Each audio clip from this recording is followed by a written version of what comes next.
Hey, what's up? I'm Mike Squires, and this is Couches Podcast, episode number 135. And my guest, Carrie Akre. Carrie Akre has been a fixture on the Seattle music scene for the last 30 years.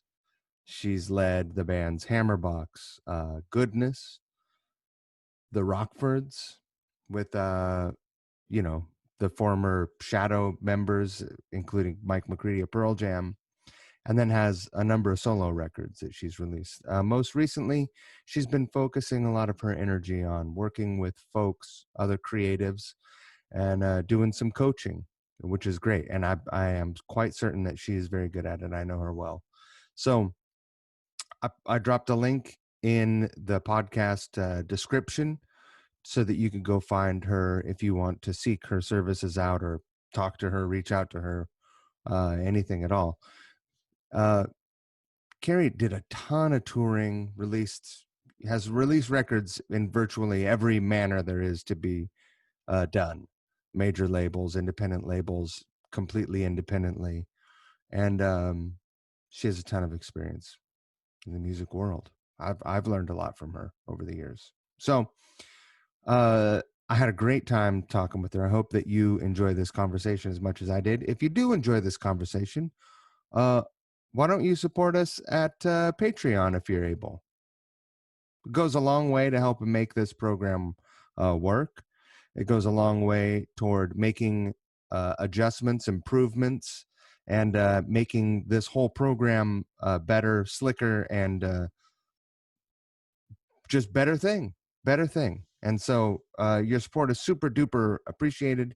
Thank you to everyone who has been supporting. Really appreciate it. It's the only place where you can get the audio downloads of these cover song videos released. So that's one thing. There's also exclusive merch, some advance notifications on episodes, and just and different surprises sprinkled in. You can vote on songs. There haven't been that, it's hard. That's a little bit of a hard thing, but there's I have people vote on songs there, and then those are the ones I push on people. Whether they pick them or not is a whole other thing. But so thank you so much to folks who've supported. Also, thank you so much to River City Guitars in Spokane, Washington. River City Guitars is a great little guitar store specializing in vintage, used, and generally just kind of cool stuff. Follow them at River City Guitars on social media. That's where you'll see everything, or you'll see more stuff getting posted more frequently there. Go visit rivercityguitars.com. And if you have stuff that you are wanting to unload, you have a guitar, an amp, even some cool vintage effects. And Bobby occasionally will dabble in a drum kit or even a recording console. Like he's just into cool vintage stuff. So if you have something you've been sitting on a long time, it's been collecting dust, this stuff needs to get used. So, Bobby will give you a fair price for it and get it to someone who's going to actually use it. And that's wonderful. The more music that's being made, created, and captured and presented to the rest of the world, the better. So hit them up, 509-818-7693, or drop them an email at sales.rivercityguitars.com. Now, we're going to get into the episode. Don't forget the golden rule. Treat people the way you want to be treated. Don't be a dick. Don't be a fart face. Don't be an asshole. Don't be a knucklehead. Boom. Can you hear me? Yeah. Can you hear me?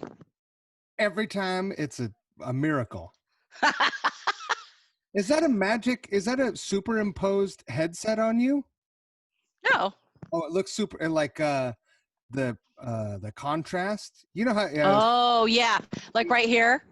Yeah. Sometimes when people do these things, they put like crazy back behind them. Yeah, totally. When I was my last job, people were going nuts with the backgrounds. Galactic transport communication device, and people are just like, I kind of loved it because like I would put myself in an apartment. They're like, oh, I like this apartment. Did anyone ever put themselves in a prison? Because I'm sure that I mean, that's Because like, that's what they feel like. yeah. Yeah. That's How you like, hi, doing? Mike. I'm I'm good. recording I'm right from super the couch. excited. So don't say anything that's, you're such a terrible person. Don't say anything that's going to offend everyone. Yeah, I could go there. you know, here's the thing. A lot of people don't know. I've been in these 10 minutes in, someone will be like, hey, when are we going to start? We started when you started talking about your mother. Yeah. When you were talking shit about your record label, that's when Totally. way back then. Ooh. Well, Yeah. I can definitely do that. No, you taught me how to do that. Oh my God. I can. That's a lot of therapy right there. I'm going to tell you that. How you do? How you hanging in there this year? You all right? I'm actually doing really good. I think I'm one of the group of people who has benefited from COVID. Like I was joking, like in February, I was commuting to Seattle for work. So it's like 3 hours a day at this point. And I just was so burnt out. And I was like, I can't, oh my God, I can't do it anymore. And then like COVID hit and I was like, like, did I wish that on? Like, I was like, okay, awesome. But I've also really liked the isolation. Like I needed the isolation. So Right. like I took the opportunity to like my big thing is like silence and meditating and like knowing I need to change. So I was really appreciative of like the time, the space, and um, yeah, just to do that, all that kind of contemplation. And like, I don't have 4 kids or, What kind of discipline do you have to actually have silence though right now? Because even though we are not out in the world and maybe, in, I'm not like in the city hearing cars honk and I live in the right. country, but all I have to do is look at my phone and there's a lot of noise. Yeah. Well, I mean, I turn that off or I'll turn it away. Like I find silence delicious. Yeah. Oh my God. Like first thing in the morning when it's just dead silent, like I can't get enough of it. But like, because I started utilizing that space when I could get it, like when my mom died. Right. So my relationship to like silence and meditating like started from a really needful place. And also, my son is 12, so I'm still a couple things. I'm still sort of like, oh, I love alone time. Right. And although now he's 12, so he's like, we never see him. He's like in his room all day, just playing video games, doing stuff. Are you borrowing his video game headset? No, his are like It's yours. gigantic. Yeah, this is from work. I stole these from work. Don't Right. tell. Well, you appropriated it I'm for borrowing. work. Appropriated it for work. Yeah. That's right. I'm still working with them. Do you take the do you take that commuter train or do you drive? I did everything because I get bored. So like I would I would take the train, but so I worked at the Gates Foundation, Mm-hmm. which is in over by the Seattle Center by like 5th and Mercer. So it's kind of off in a weird bus space. So it would be like if I took the train, it was like a train and a bus and then the monorail. So it was just trains and planes and You would automobiles. take the monorail as a commuter? Yes, yes, yes. I know. How crazy is that? I mean, believe me, that crossed my mind. I was like, oh, and here we are. Okay. Like doing the least Seattle thing, the most Seattle thing in the least Seattle way. Totally. Because I have to, not because I'm having a good time. I thought they built that thing just to appear on t-shirts. Like Could be. It could be. Do you remember riding on it? Say you're going to like Mopop, right? And you hit that curve and it's like, how are we even staying on the track? right. It's You like remember riding it? Like, well, my family would come into Seattle and we took that, as tourists to the Seattle Center from downtown and yeah, you get off and you're like, yeah. what the shit's going on down here? What the hell's going on down here? Country kids.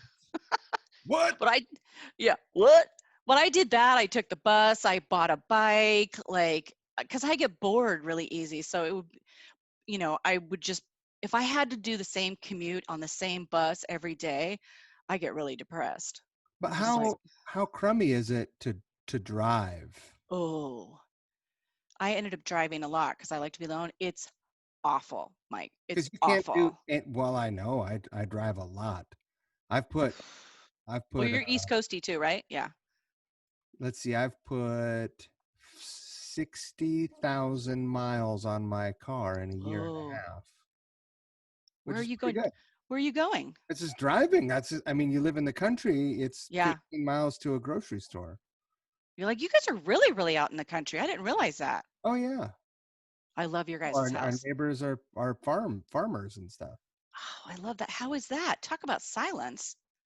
Well, there's trucks, like big, Okay.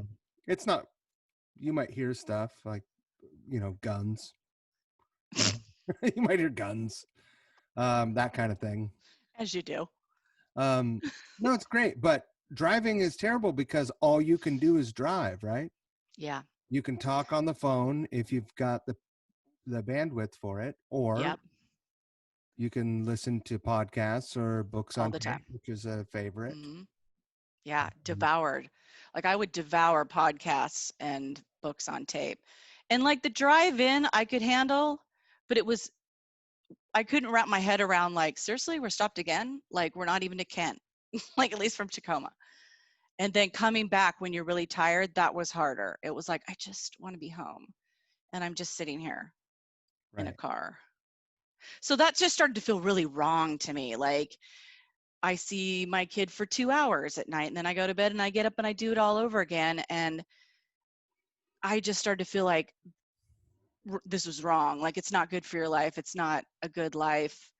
And, I have a sense of like, we only have so much time with each other. And so I was like, well, like Orion is my son's name.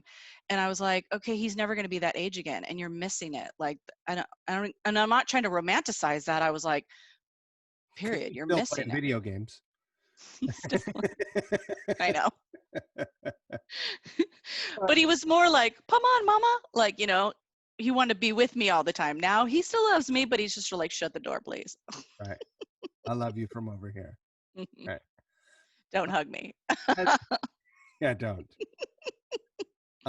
Has he expressed any interest in music? You and Oh you my God. brother are both so musical. No. Oh, I No. asked him. I asked him one time, "Hey, you ever think you'd want to be in a band?" And he was like, "No." Duh. Like literally answered me that way, like, "No," because Wait, he's super introverted. you talk about it. He was like, "No."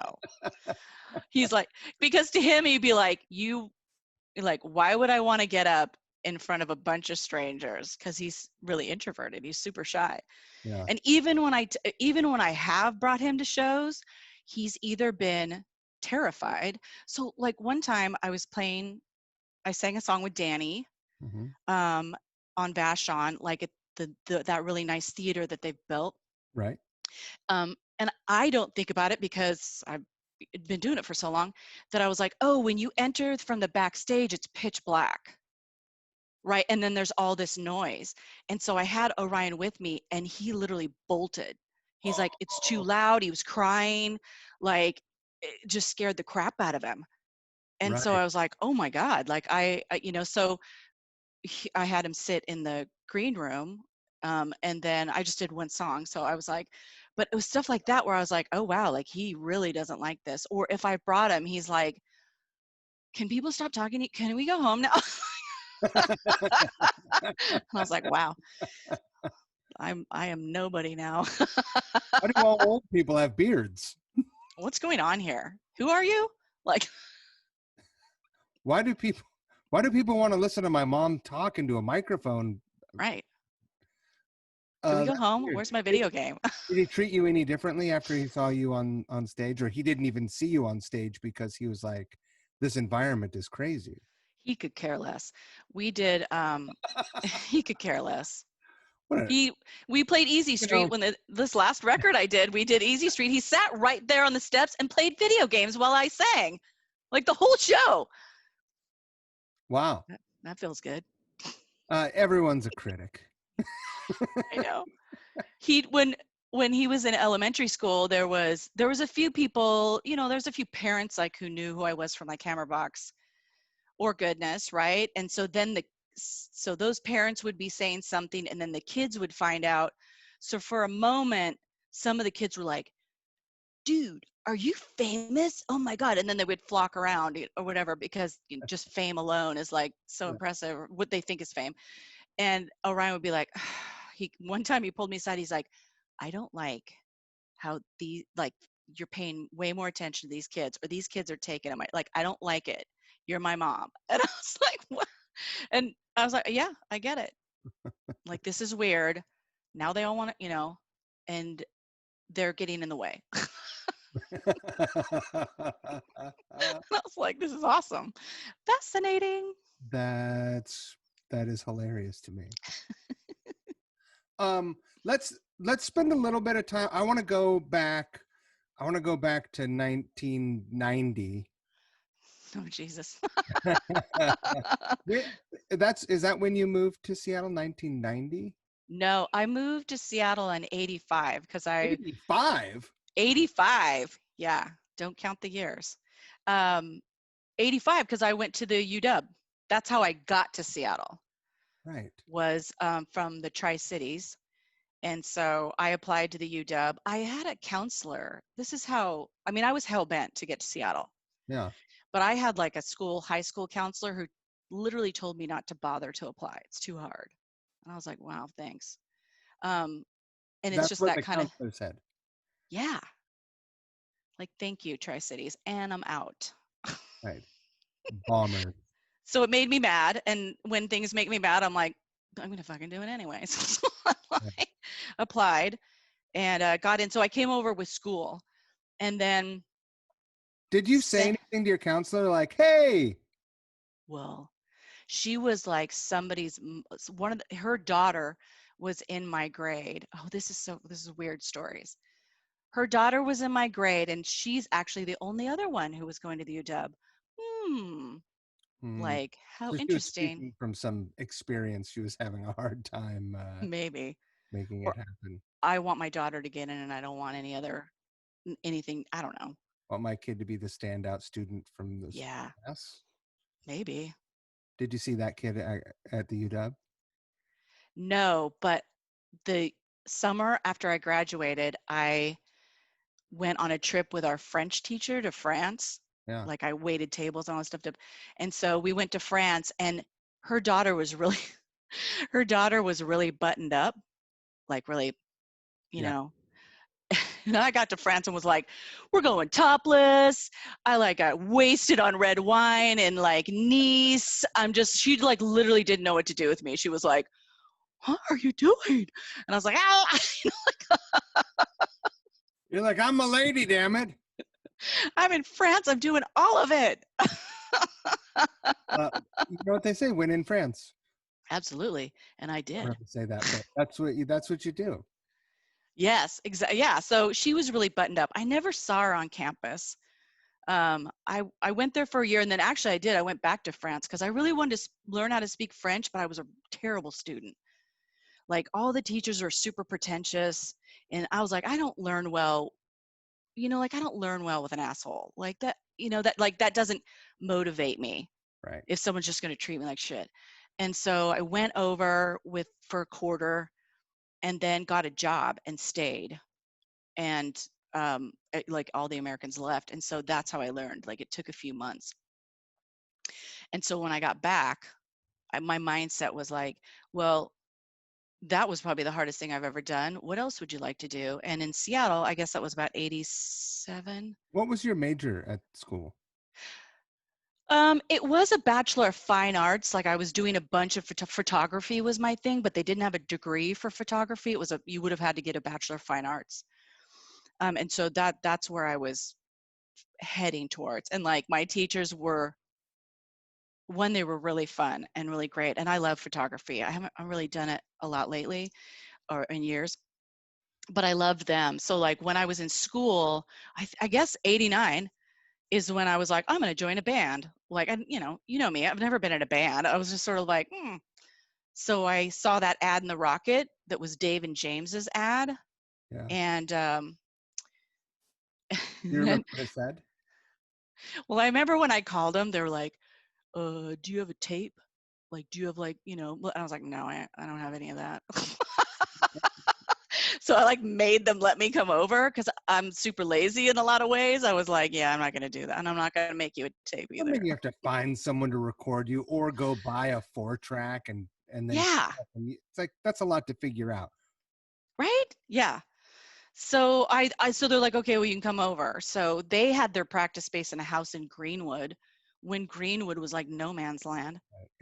And so I went over, and it was just Dave and James. So it was like bass and drums, and they had started working on some songs, and they're like, okay, like, we've started working on some songs. We're going to go in here and we're going to start playing and you start singing.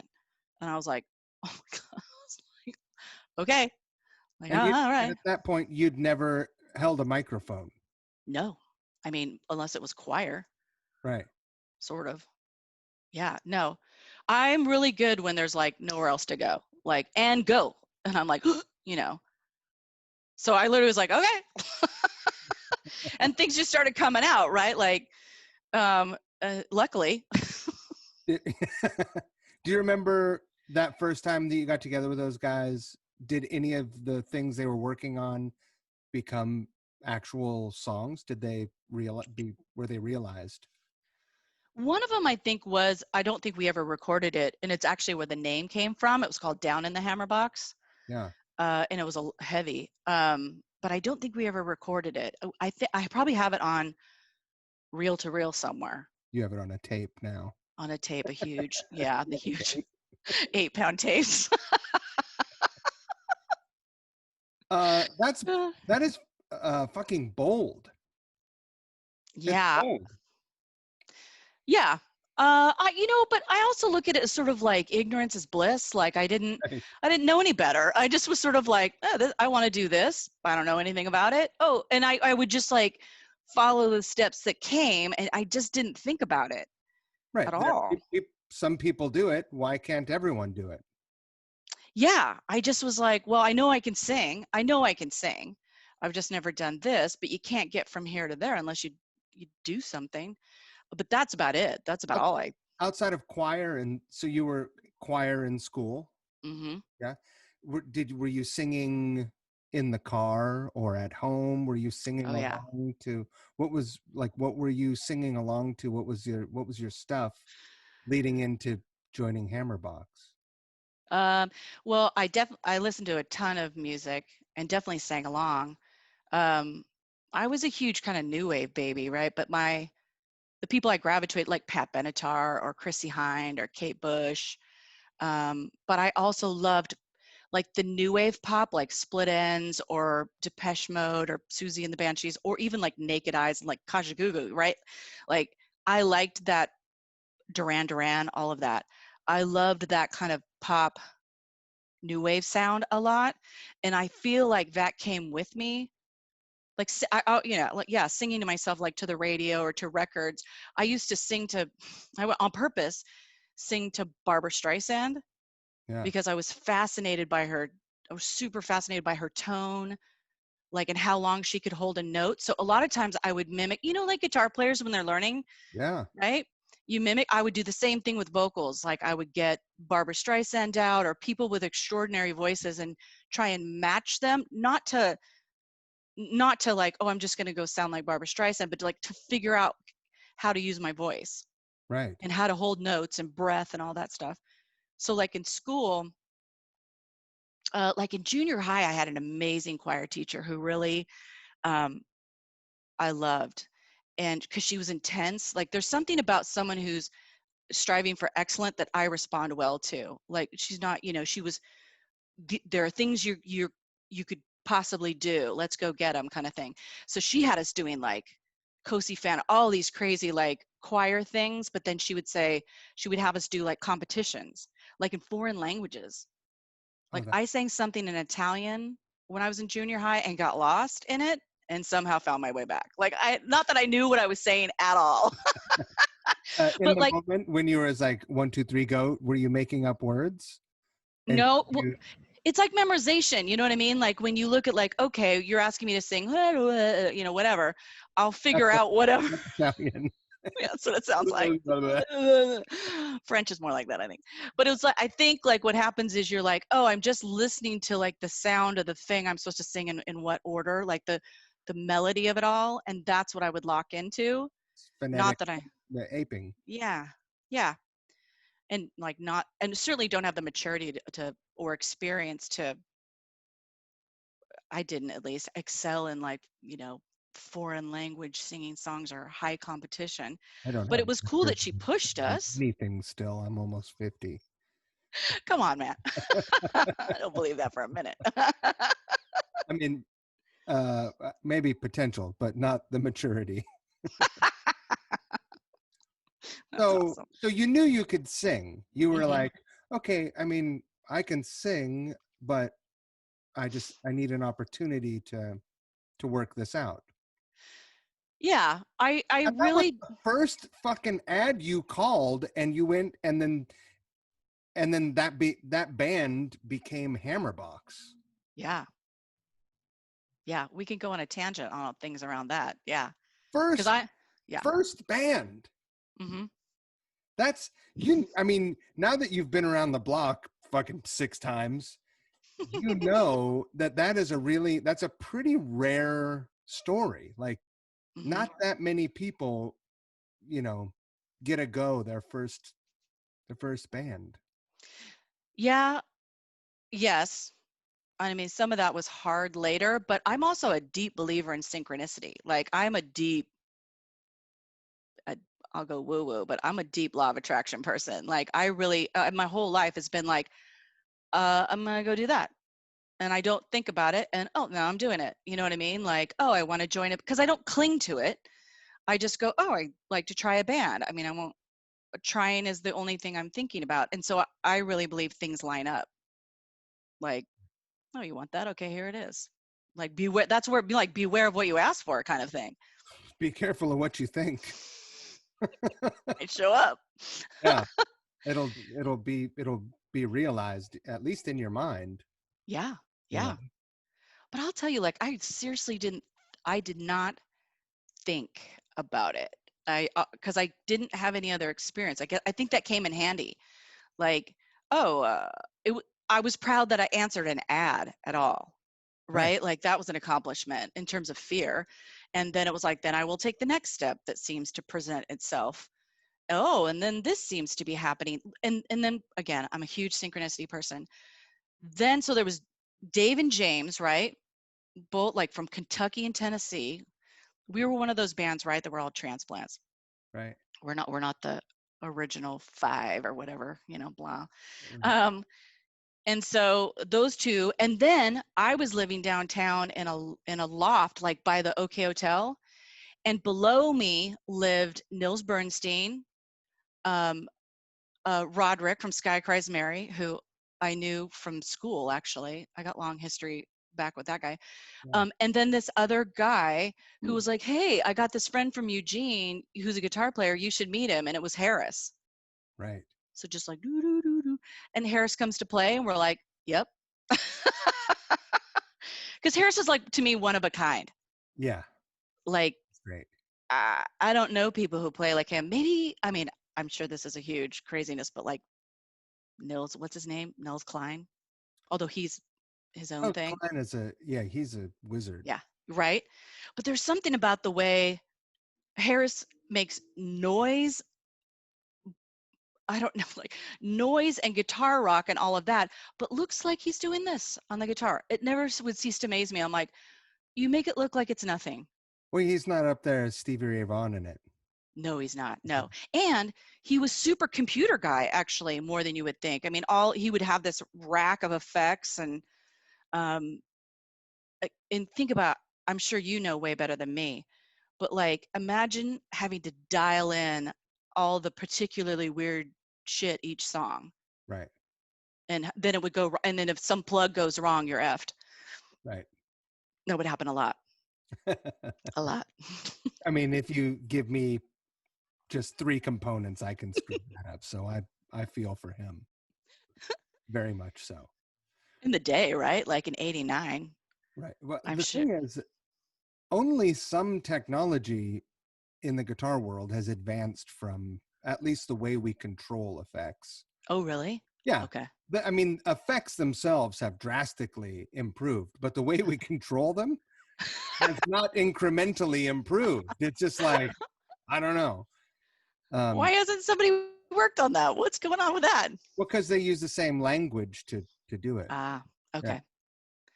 I'll say this is you could take over this. Come on now. I don't Invent something. I don't want to. No, I'm an inventor. So Harris comes along, and all of a Mhm. sudden, you guys are like, boom, we've got something here, Yeah. and Yeah. you're playing like what do you call it, tavern in Pioneer Square, that kind of stuff, or Oh, yeah. you're Our first gig was at the Gilman Street station, which doesn't exist anymore. And I joked all the time that like there literally was more light on the pool table than us. And it's like the first gig you play, like your 6 of your friends show up. you're still nervous anyway. Oh, like want to vomit, nervous, and just like, oh my God. And we got done, and you would, this is funny. Anyways, I remember getting done, and again, it was a tavern. So we got some like regulars at the bar, right? And there was this older woman who was almost dressed like Madonna-esque, like leather jacket, teased out hair, and like lace gloves. But she had to have been like 75. something. Yeah, seriously. And I walked by her, and she's like, she sounded like a smoker too. She's like, "Hey," she's like, "You sure can sing, little lady." And I was like, "All right, I'm in." It was actually Dina Martina.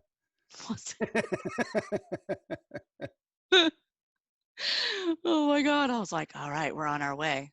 That lady thinks I'm good.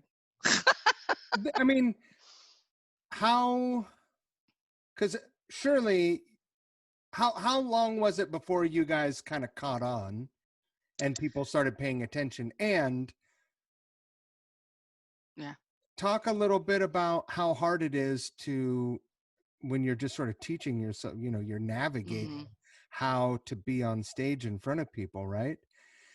Yeah. You had no experience before that, and as your band starts to get attention, how how do you filter through people giving you compliments? Do you believe what they say? Do you absorb it? Do you reject it? How hard are you on yourself, Hmm. even when you're being, adored or flattered? Yeah. Well, Seattle was a really small town, smaller, Right. right? So I always said, like, if you're here for a year, you kind of know somebody somehow, somewhere. And I mean, literally, I was living with Nils, who ends up becoming the VP PR of Sub Pop. Anyways, it's that kind of small town. Um, so we started playing shows. It went quick. Like it was very accelerated. Like we played one show. It was on First Avenue. It wasn't the Vogue. It was this other bar that I used to try to get into when I was underage. It was like where all the cool people were. And then we played a show there. And this was for us. I remember thinking this and saying this out loud, like everyone who could make or break you was going to be at the show, like Nils, just like people in other bands, right? It was Nils in particular. I was like, if we suck, we're done. I remember saying that out loud. Like, if he's here and we aren't good, we are over. Like, because it was a small town, right? And I like that Hammerbox was very hell bent on being good. Like, we took that good for what we do, right? And we were serious about it. And I appreciate that kind of thing. Like, if you're going to do something, do it well. But I remember that night just being like, if we don't, like, they never heard us. And I was like, if they don't like us, we're out. And luckily, Nils was like, these are people I'd known for a while who are also kind of like, wait, you can sing? What? Right. Like, I've known you for like 2 years or 3 years, and I had no idea. Stick with the So camera. yeah, What are you doing? hey, so that went well, right? So Nils was like, oh wow, but the scene, that whole grunge era was pretty fast. Like we by 91, it was booming there. Right. So we were playing, and I know it's been said a lot, like you could go to anywhere on a Monday Tuesday and things were sold out. I mean, every this is what I always liked was a huge cross section of people were utilizing music as their pastime, be it the guy who works at Microsoft or a teacher or someone works in a, I mean, it was just everybody was participating in music on a huge level. Like that's what they did, Well, not let me ask you going out to this. cocktails. There's not a big enough population in Seattle to fill 10 clubs or 5 to 10 clubs on a weeknight, really. Where do you think, were these people just people who were like, oh, all of a sudden the town that I live in is producing these bands that are blowing up, so I want to go out and see every band that I can before, so that I can say I saw them win and I want to be ahead of the curve? Or were these like out at like music tourists that were showing up, or both? No, I really think that the populace that was there, and one, the populace I include like anywhere from Bellingham Right. down to Portland. I mean, it was everybody on the out Marysville, like everyone, like the majority of people were, that's what you did when you went out. And especially when it got the tipping point kind of happened and, there was a populace. It was everyone and their dog, like coming out and going, I go see music. That's what we do here. That's what we're all about. Like, and that group of people who lived all around the Northwest, I mean, that was the thing. So you could sell out on a Monday, like, and it would be a cross section of uh, anybody, like people who are punks, people who live on Capitol Hill, students at the UW or anywhere, um, people from Bellingham or, because it wasn't like people would trek, right? People would trek or like, oh yeah, I'm going from Bellingham this weekend to see shows in Seattle. Right. Because one, there's going to be a ton of shows, there's a ton of bands I love, and they'll be sold out. So it was like worth the drive. And so that was just like um, what everyone was doing. I mean, it's not the populace, it's not the, Seattle's not the size it was then. There was actually room to breathe then, but and it was cheap. So there's another thing too. It was cheap, so you could live in Seattle. All kinds of people could live in Seattle, Right. hang out, have a coffee job, and just go see bands every damn night of the week. Like it was possible to do that. Um, and so yeah, I feel like it just was one of those tipping points of like so many things aligned, and it was just what happens here is a massive music scene, and everyone's involved. How many gigs did you guys play before you got signed? Well, we put our first release out on CZ. So Right. I think it was a year. We played a year, and then the first record came out on CZ. Then we played another year, I want to say, a year. And Who owned then, CZ? what's that? Who owned CZ? Daniel House. Yeah. Okay. And Barbara Dollarhide worked there, who would then future become like the manager for Goodness, right? Right. Small town. And then it was like 90. So that was probably like 91. I can't remember when that first record came out, 91. And then I'd say 92 and a half, then, the place is swamped with like A&R people, right? And so we had our own batch of that. And we were talking to Atlantic Records. We were definitely talking to A&M Records and ended up signing to A&M. And then, and in between they're like, before that, we're also touring nationally. Like, that's another thing too, at that young age and at that time, Independence. yeah, you were on the road. Like, it wasn't just local. Like we did the States, like, a couple times around. Because, and there was, what I liked about it too, is there was a seeable formula, right? Like, there's the scene going on, which everyone knew was attracting people, but and there was tons of bands, so that we knew we had lots of people potentially watching. So we would like on purpose be like, your band has 500 people, we have 500 people, let's play a show together. Like Right. putting shows together were purposeful, not only friends, but like how we played with Sweaty Nipples, right? Like we're not like the Sweaty Nipples, but whatever, but we're like, you have 1,000 people, we want to open for you. Right. And secretly, the idea, secretly, we're like, oh yeah, we totally want over you, and then we're gonna beat your ass and take your audience, like it was sports. Well, no matter how friendly you are with you know, it's just like anything. Like you want to capture some of your some of the other people's audience, right? Mm-hmm. Yeah. That's that's why you go out and open for big bands Yeah. on Yeah. tour. So I want to ask you, what made you choose A&M over Atlantic at the time when you guys first signed? And take me through the emotional pendulum of promises, Oh God. excitement, expectation, and reality, because there are, I know, a lot more people who have had the, you know, who have been signed and not sold Mm-hmm. a million records. That Yeah. I know way more that haven't than have. But Right. we all Yeah. know people who have sold a million records. Still baffles me. Right. Still baffles me. What's the difference? Sometimes. Not Yeah. always. I mean, we could. I mean, especially as a woman, I could deep dive into that too. Like, uh, but I digress on that on that subject. But the sort of scenario would be at the time there'd be a ton of A&R people, artist representation, right? These are the scouts that go out and like look for the next big thing, right? They're doing whatever it takes to go find it, and they've been around forever. So there was a lot of that going on. So they would literally be, I mean, we would know because at that point we had management. We went through like 5 different managers, but we had management who would be either courting people or like other labels or contacting lawyers who were then the liaison to the label and then working to get them to come to our shows. Right. So we knew that. So that's part of the process. And so then we would know they were coming. They would come up and visit. They would, not necessarily in this order, but like take you out to dinner. They'd see your show or vice versa. Um, talk you up, and the talk you Interview. up, yeah.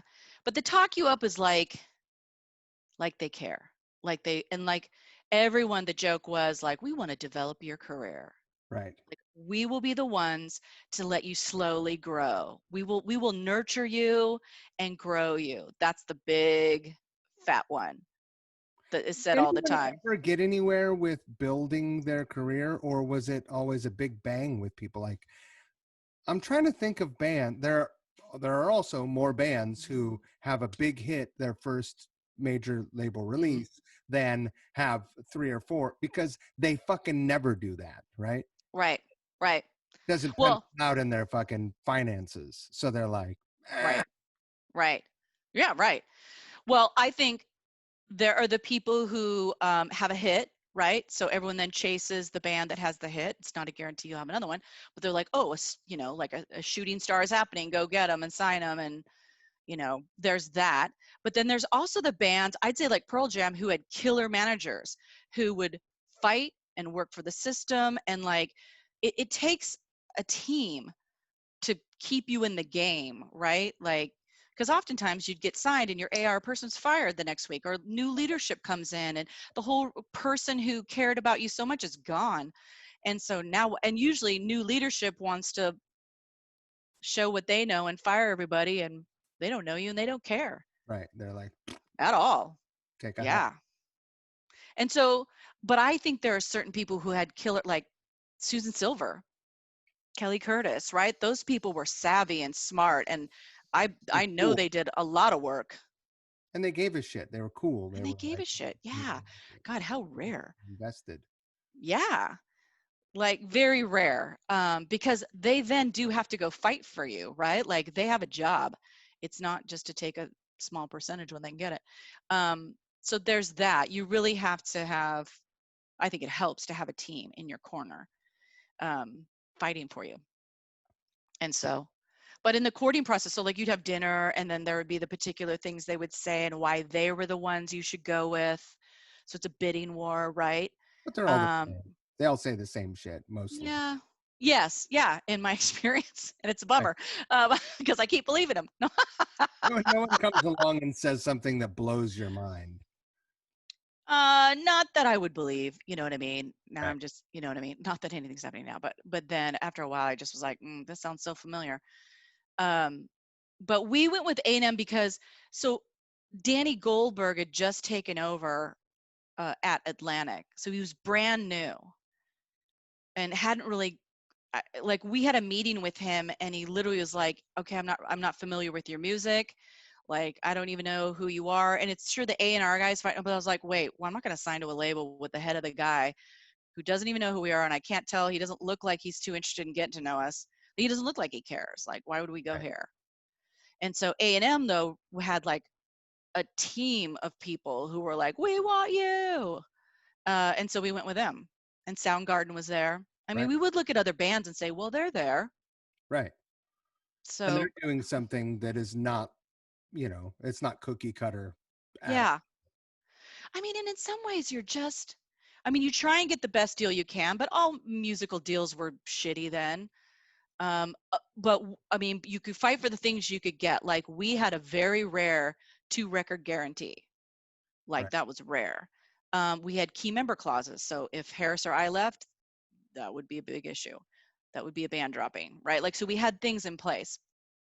Um, but it was rare to get like you're guaranteed to make your second record legally off Right. your contract. So, Or I they mean, give you a bunch of dough. yeah, or they buy you out. Yeah. Right. Yeah. So then, so, if you get signed and all that, other things that are happening around you are at the time when it was a frenzy and there was a ton of money, then comes the publishing deal, right? Right. Someone else altogether maybe then wants to sign you up and own your publishing or facilitate or whatever. And in each one of these exchanges, there at the time are advances and often huge, big, advances. Like For someone in their 20s, you're just like, how much money? seriously. But what you don't realize is you're like two things. You have to live off that advance for the duration, and that includes touring, paying for things. So what comes out of that money is a lot. And then anything else you're doing is recoupable. Right. Every dinner you had that you thought was so special, that's on you actually. You may as well have signed the credit card Wow. receipt. Yeah, thanks. So glad I had the chocolate mousse. Yeah.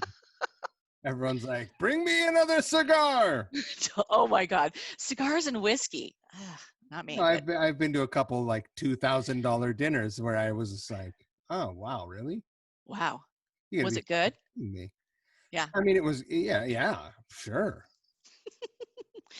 What does a $2,000 meal taste like? I guess it's not the singular meal, The but same, tastes like any Ruth Chris, oh, that's a bummer.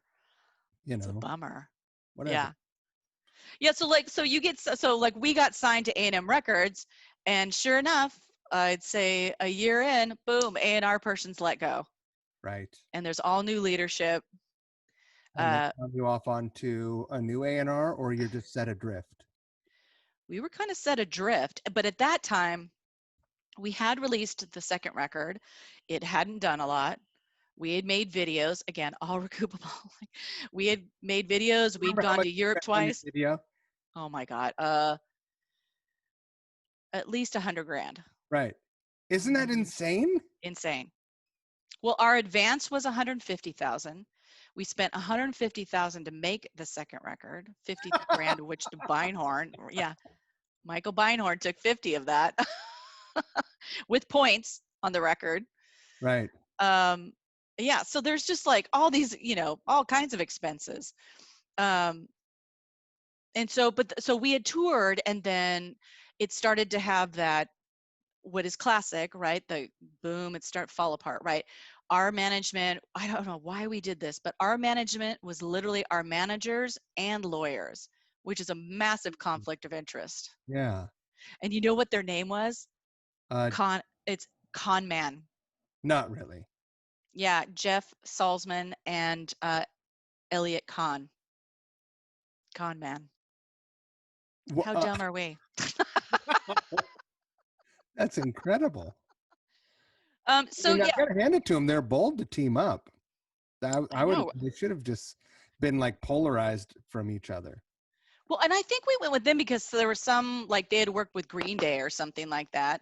And so while we were on A&M, other weird things like our management was pissing off the label, and, you know, like, so we're out of the loop of the conversation. So, like, if your team is a hot mess, you're literally all of your life is in their hands. I don't nobody loves that. We had toured at this point too. I think people don't realize the wear and tear on a band. Like, again, we were 5 people who did not know each other at all, made a band, it rocket shipped forward, and you're getting to know each other and all your bullshit In a van, while you're in a business. Yeah, exactly. in a submarine. Yeah, in a submarine.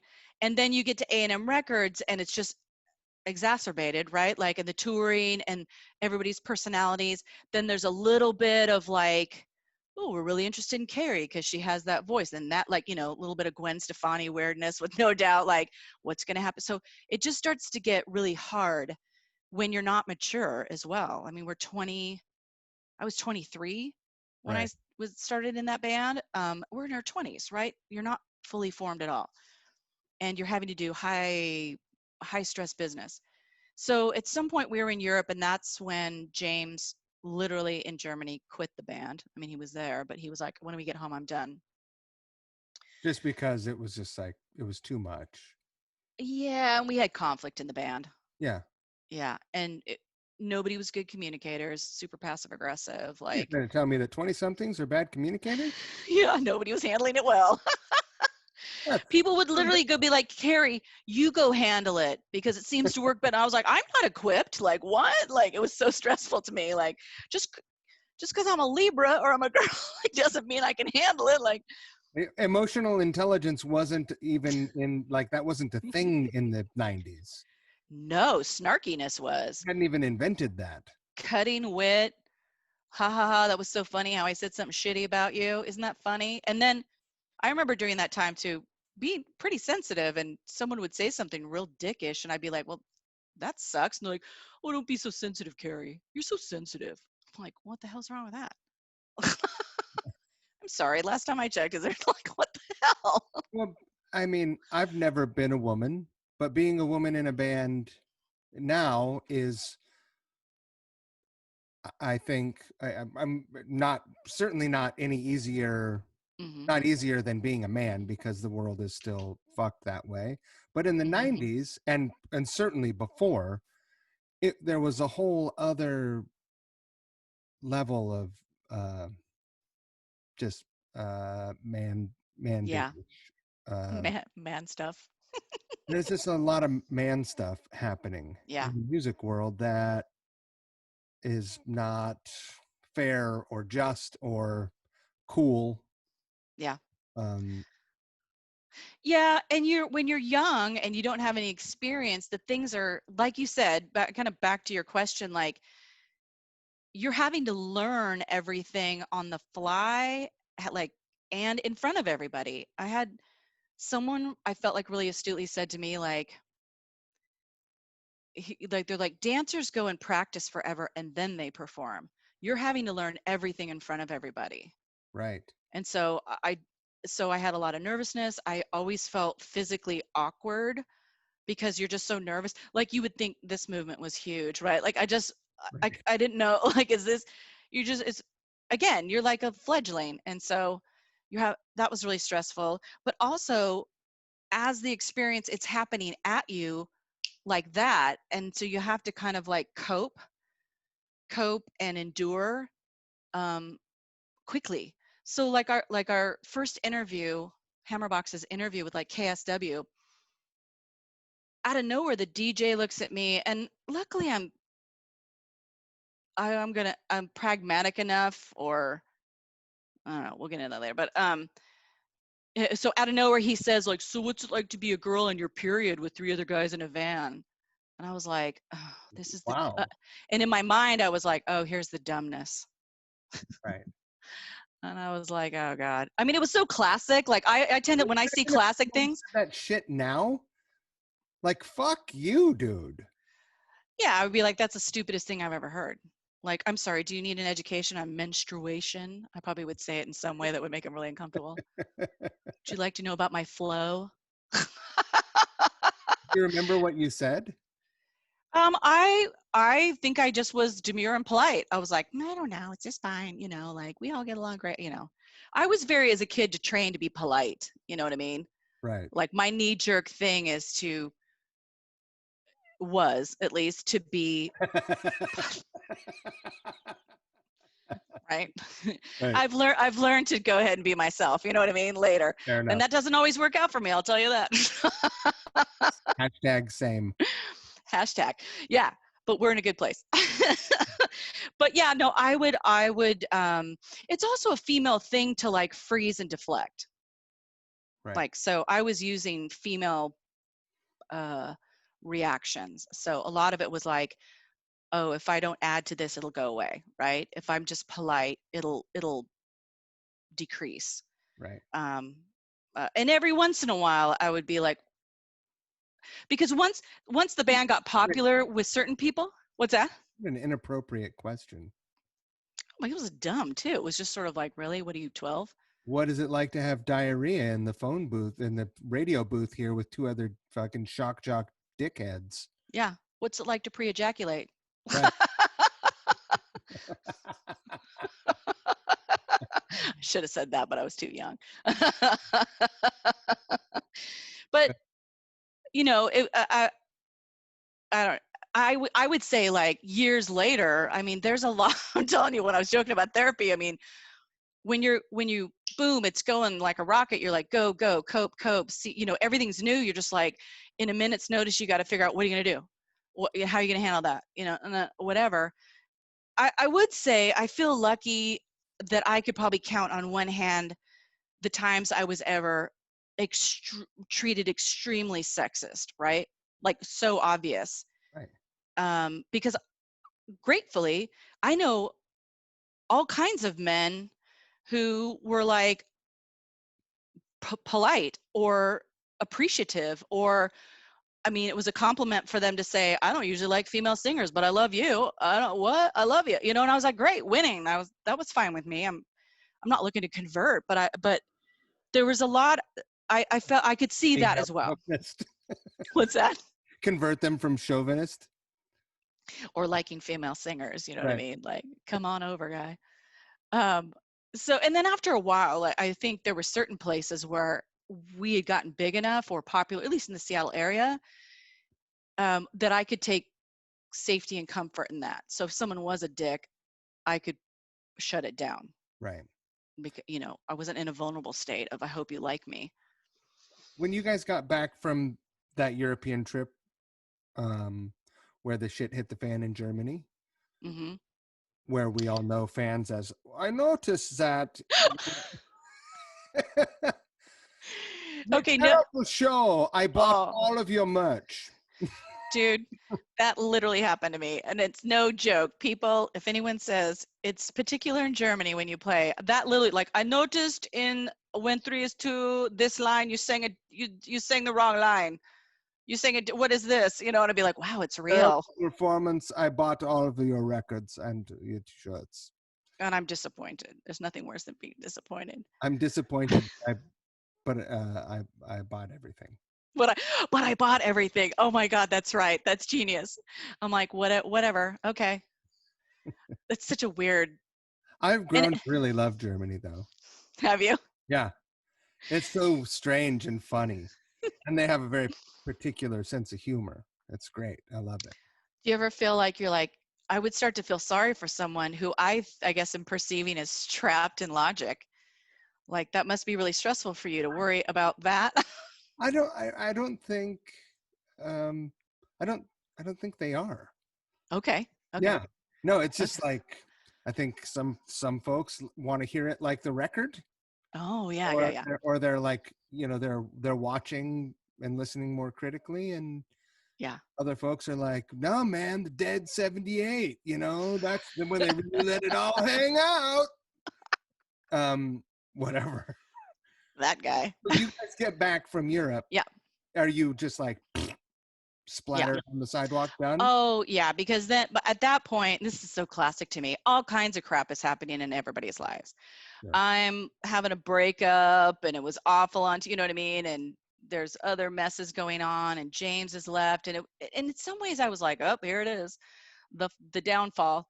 And it just, we were worn out and it was just really dark. It just felt You, really dark. you didn't even consider finding another bassist. You guys were just like, it's time to be done. Well, I left. And Yeah. so, yeah, I mean, we contemplated it. But I think we, like a lot of bands, we were like, it's not really us if James isn't there. But Right.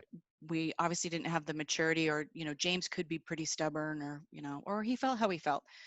Um, and we couldn't get him to join back in. And then I always say, like, I wanted to start writing songs. Like, I'd then done like 5 years of listening to the guys write the songs, and then I would write the melodies and the lyrics, you know, so however that song is sung, it's like, that's mine. But I was like, oh, I want to write a whole song. I want to grow. Like, I want to write a whole song. And I just think everything was so dark, and stressed out, and we were immature. We had some practice where I perceived that I wasn't going to be supported in that growth. And I always think this is I mean, I appreciate this now, but I can't even believe it. I remember leaving that practice with Harris, and Harris was like, you're quitting, aren't you? And I was like, yep. And I'm out. And literally, I mean, with a second record guarantee, like, I left. I mean, lawyers were calling, going, you're ruining everybody's lives. What are you doing? And in my mind, I was like, what about me? Like, you haven't even asked how I'm doing. Right. Like, I'm doing terrible. And, you know, like, that in my mind, that's what I saw. I was just like, and again, the Seattle music scene was so fruitful that in my mind, it just didn't even cross my mind that I wouldn't just go start another band. Right. Big deal. Which is what you did. Which I did. And how much time lapsed between that car ride home where Harris was like, you're quitting, aren't you? Before Mhm. you made your first phone call to form Goodness?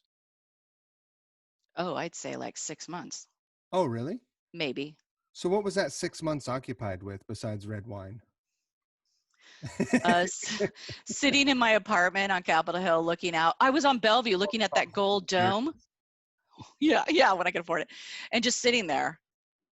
I think I bought a Super Champ at this point and a guitar, Mm-hmm. but it was sitting there. Again, not a very disciplined person. I sat around. That's one of the things I've realized even through life now about myself that I got to watch is, like, if I get sad and sit down, I will stay down. Right. And, you know, you really got to pick yourself up. So I think I sat down for a long time and, you know, just dinked around with, like, well, going through a breakup and snowboarding and, you know, blah, whatever. Screwing around. I'm screwing around. And then I just, again, because there were so many people, it wasn't like a far reach to be like, hey, you guitar player, want to do something? I mean, it was small enough town where I could see the fruit. Like, And it was probably oh, nice to take 6 months completely away from yeah. that world because of the way it left you feeling at the end of your last experience, right? Yeah. And in that time, I was like, okay, what happened here?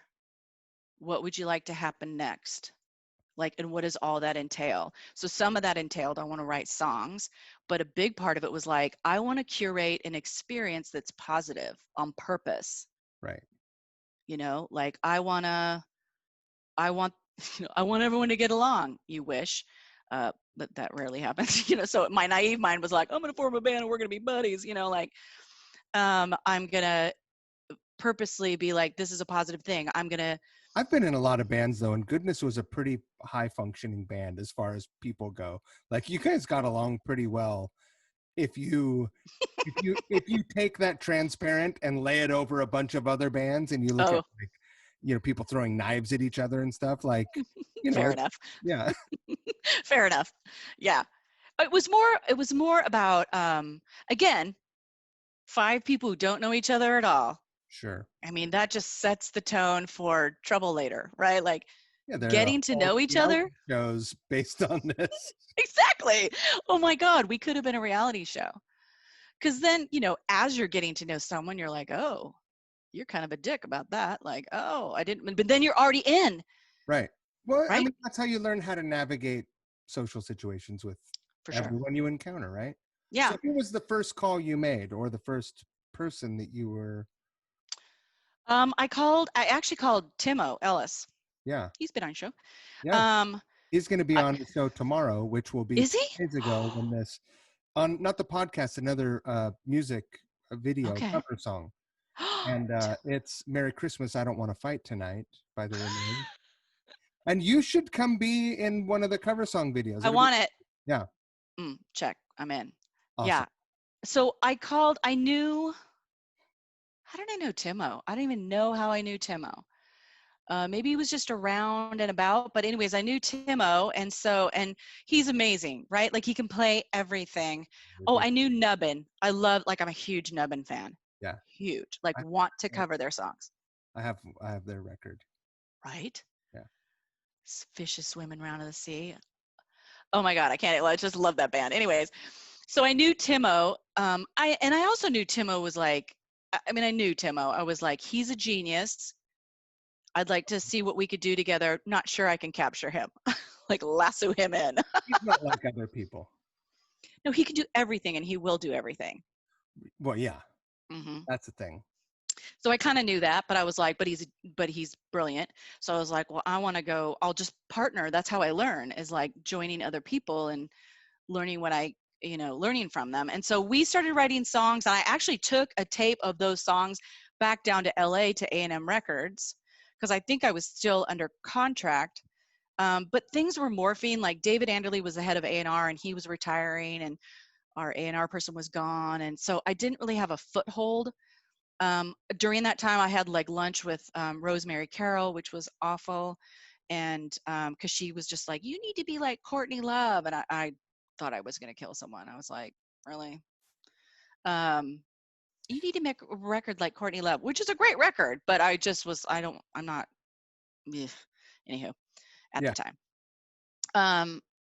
So we started writing, and then, I already knew. I was like, Tim was, he's doing so many things. I'm not going to be able to narrow him down. And I think he introduced me or told me about Danny. Right. But each other from school. Yeah, right. Evergreen, that whole Evergreen crew, Garth as well. So he told me about Danny, and like, I'm on one side going, I want to meet Danny. And Danny's on the other side going, I want to meet Carrie. And Timo is not handing out the number. Like, he's just sort of like, he probably would say like, that's baloney, Carrie. Like, and I was like, but it just seemed a little bit like you were hoarding. He was ellising it. I'm not really, I might want this for myself. Right. He was waiting to see if you got a deal, maybe. Maybe. Yeah. But I sort of just waited, I was persistent. Like, where's Danny? How do I find him? I'll go around you or whatever. So I met Danny.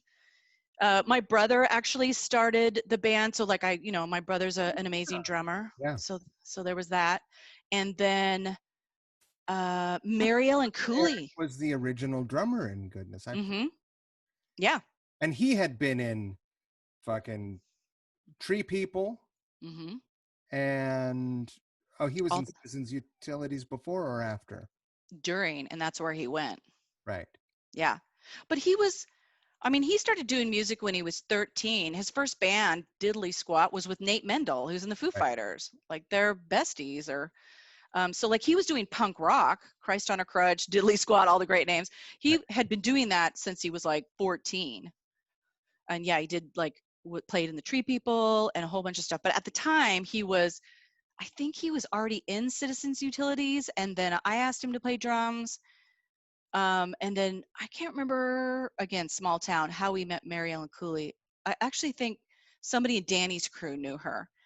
She played bass. And I didn't realize that. Yeah. She was the first bass player. I forgot that too. Isn't that crazy? I know. And so it was, so that's the first formation of it. But then Eric, Citizens Utilities was doing a bunch of stuff, and he chose to go with Citizens Utilities. Mary Ellen, I think, her heart wasn't totally into it. And so I think she was sort of like, this is where I naturally digress. And I actually think Eric was the one who had met Fia. Yeah. And so I think he was the one, hey, there's this gal Fia. Um, and then Danny was the one I love telling the story about.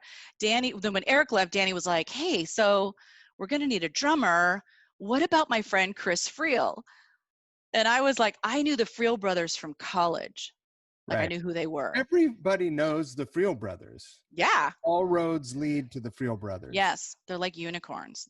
They should have a podcast where they just tell stories to each other. Oh my God, I would pay money. I would pay money. Yeah. Some of the best things on like well, I'll get to that, but like touring with them was like nonstop. I was like, keep telling stories. I love that. But I remember Danny was like, oh, so, my friend Chris Friel. And I was like, what? And I go, Friel? And I was like, hell no. Because I saw them as pretty boys. Right. And I was like, hell no, I'm not having a pretty boy in my band. Forget it. With the hair and stuff? Oh, like, I didn't know Chris at all. Like, I just was instantly like, no. No, I had opinions about them when I first met them as well. Everybody does. I didn't trust them because they were like, right? Well, they were very friendly, but they were also very confident.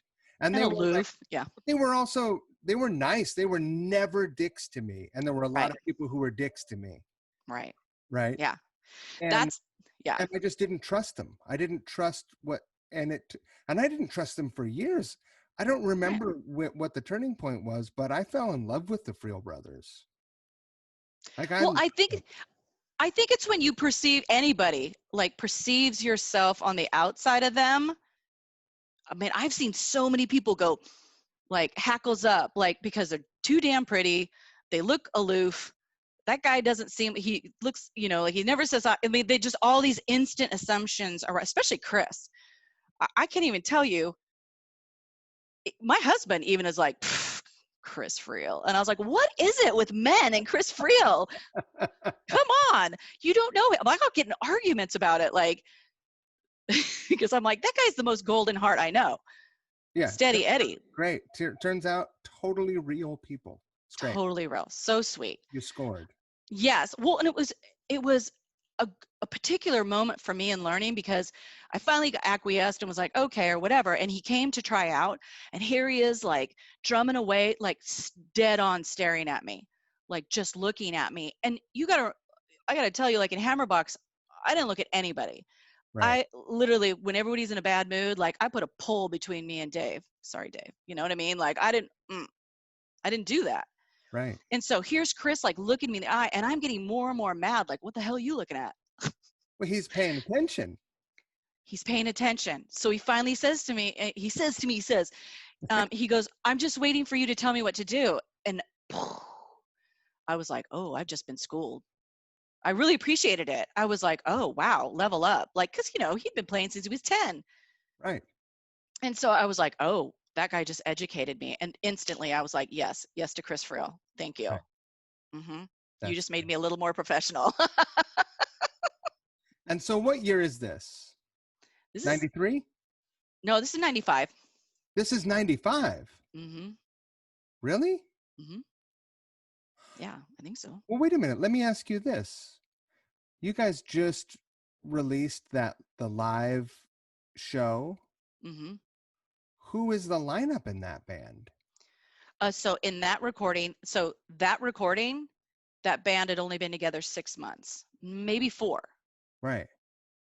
It was Eric, Mary Ellen Cooley, Garth, me, and Danny. Yeah. Oh, wow. Okay. First live thing we ever did. I mean, you can tell like some of those songs have never been recorded, right? Like, or they're the initial songs we ever wrote. Superwise is in there, but there are other songs like that have never seen the light of day, really. But it was a little bit like, okay, trains are rolling. Like I put a band together, there's eyes on it. We got to go. Boom. We have an opportunity, like chop, chop. And all those people were up for it, right? They're all, really professional about it. I mean, Danny had been in bands with Chris, in Shadow. They'd been doing it forever. Garth had done a bunch of bands. My brother, obviously. And Mary Ellen had done stuff too. but everyone was capable of like getting it together and going and knowing like, okay, we have something we could write on right now. So let's not miss it or whatever. But, if you think you're going to miss something. So we played that. And then, like I said, like we started writing, and then Eric was in Citizens Utilities and he decided to go focus on them.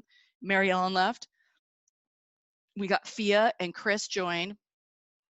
And then it was, again, just the process again, like hammering out songs every day. I mean, you remember like hours of practice, like 2 to 3 hours, like Yeah. 5 times, and playing shows every weekend. I mean, it is a grind. Um, a pleasure and a luxury to have a fan base and to have people come to shows. And, like some would say, a Writing good problem songs to have. and being a good live band doesn't just happen no matter who Mm, you are. It's yeah. you get in a Yeah. room and you work it out. Over Yeah. years, it becomes easier because you learn each other's language and you develop one of your own inside of a room, right? But it's work Yeah. developing that. Yeah, definitely. And I had so much more appreciation. Like when anybody would talk about music or being a musician, I'm like, you have no idea. You have no idea like how much work goes into all this in all kinds of ways that Yeah. maybe you don't do in your life, um, but that happens in bands.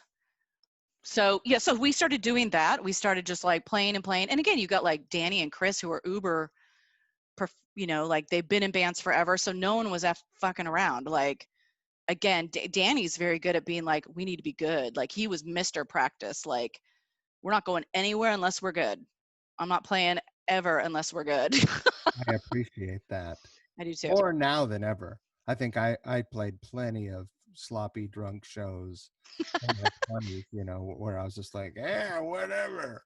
Whatever. Rock and roll, Right. man. And now I'm like, I'm not getting on that stage unless I know Mm-mm. what's going to happen. Well, and you're good at what you do. Like you're accomplished. You're good at what you do. You can, you know, what it feels like to be, to be good. Like why be less, Well, I at also this know what point. it feels like to suck. Well, there you go. Yeah. Yeah. Yeah, exactly. The fear is inspirational. The fear of suck is inspirational. I don't ever want that to happen again. Ugh. Yeah, but when we were like, so so it's funny how you grow up in bands though too, because it was like, okay, there was Hammerbox, and then that experience, and then Goodness, wanting it to be hi, and naming it Goodness, right? Like it's pretty emblematic of like, this is what I want it to be. But you're still having problems, like because again, 5 strangers. I remember we sort of got into it, and like, you know, uh, I don't know how long into it, maybe a year or whatever, but there starts to be conflict. I'm trying really actively hard. In my mind, I was like, I can't be quiet anymore. I can't be passive aggressive. I need to learn how to state my opinion or argue or get upset. And that was hard for me, but I knew it needed to happen. And it would come out, it would, you know, confrontation's not fun, but it also doesn't kill you unless someone's got a gun, I guess. But I just had to learn how to like go, I'm not okay with that. Or even get in fuck you matches. You know what I mean?